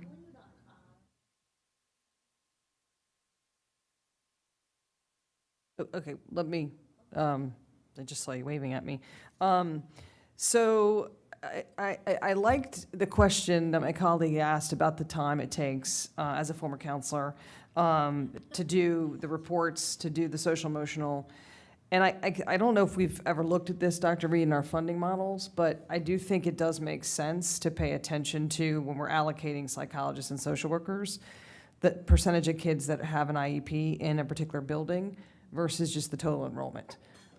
Because that is an unbelievably time-consuming thing, and it does take away from those folks being able to do direct services. I just never looked at the model that way, so I'm sort of just sharing that out loud. The other thing is, as I'm listening, I had a couple thoughts, because being on the committee and going to the different schools, I was thinking, well, can we get all of our Title I schools to showcase their programming? But they're probably doing that with their own schools. It's nice to learn what others are doing. So maybe within pyramids, there needs to be some exchanges, like, invite, Herndon Elementary can invite Coates to do something about what they're showcasing. I don't know. But the real thought that then I got to was doing outreach to families who don't have kids in our schools yet. Because I used to do a program at Chantilly for 7th and 8th graders, actually 6th, 7th, and 8th, called It's Never Too Early to Talk About College. They weren't there yet, but they were making choices that point that could change their trajectory as a 10th grader. So I'm thinking, that would be nice to design something that, maybe that's something the committee could think about, is to design what would this look like, because we talk about like a child find, right? Like a lot of these kids, we don't find out that they could have been getting services because we don't get them till they're in kindergarten. So I'm just wondering if there's a way, and we've got parent liaisons who are in spaces where they know there's kids that aren't in our schools yet, but they can hand out flyers and they can do whatever. I think that would be a great outreach, or even if we did them by pyramid, not every school, but to have like the tables with all the services so people who haven't entered our schools can learn. And then Dr. Reed, can you talk about the equity work? I believe that was done in mostly our schools receiving Title I services.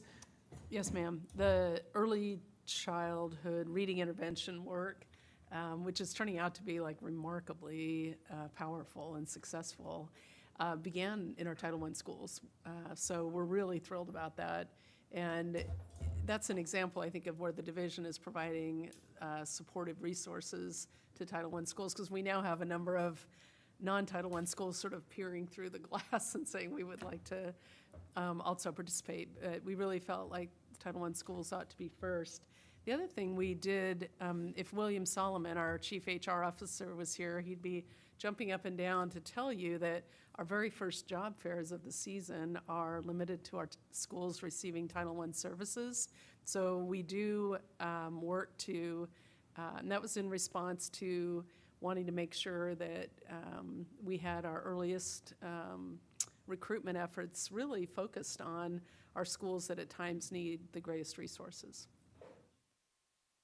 Thank you. And then finally, the only thing I want to comment on again is to thank the superintendent for the funding for Science Olympiad in all of our schools, and hopefully similarly funding for robotics in coming years. I know we're in a tight budget, but as I sit here too, I wonder, I don't know, like maybe as school board members, we need to reach out to some of the businesses in our magisterial districts and ask for supportive funding. There's nothing wrong with saying whatever company's robotics program, like naming the funder of it, if it's going to be in certain schools, and to figure out how to leverage that, sponsorship of it. So, okay, I'm all done. Thank you again. The report's fantastic, and you all do amazing work. Mr. Moonfer, go back. Just a quick comment. One of the benefits of going to many graduations during the graduation season is, you get to see many principals throughout the county, and you get to have conversation with them. Recently, I was able to have a conversation with one of the principals and ask the principal if there is one big request that he or she would like to make, what would that be? They said, more learning opportunities for the English language learners during summer.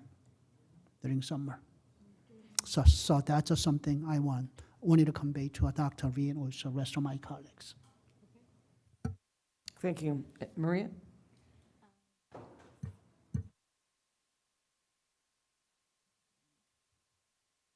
Yes, good afternoon. My name is Dr. Marian Tadros. I'm here represent High-Bluff Valley Elementary School, but as a parent, I have 2 kids in Fairfax County, and they already in Title I. So one of them graduated from West Potomac High School to George Mason University. As a parent, I have like a great experience, and thanks for all your support to my kids and for all the kids in Fairfax County.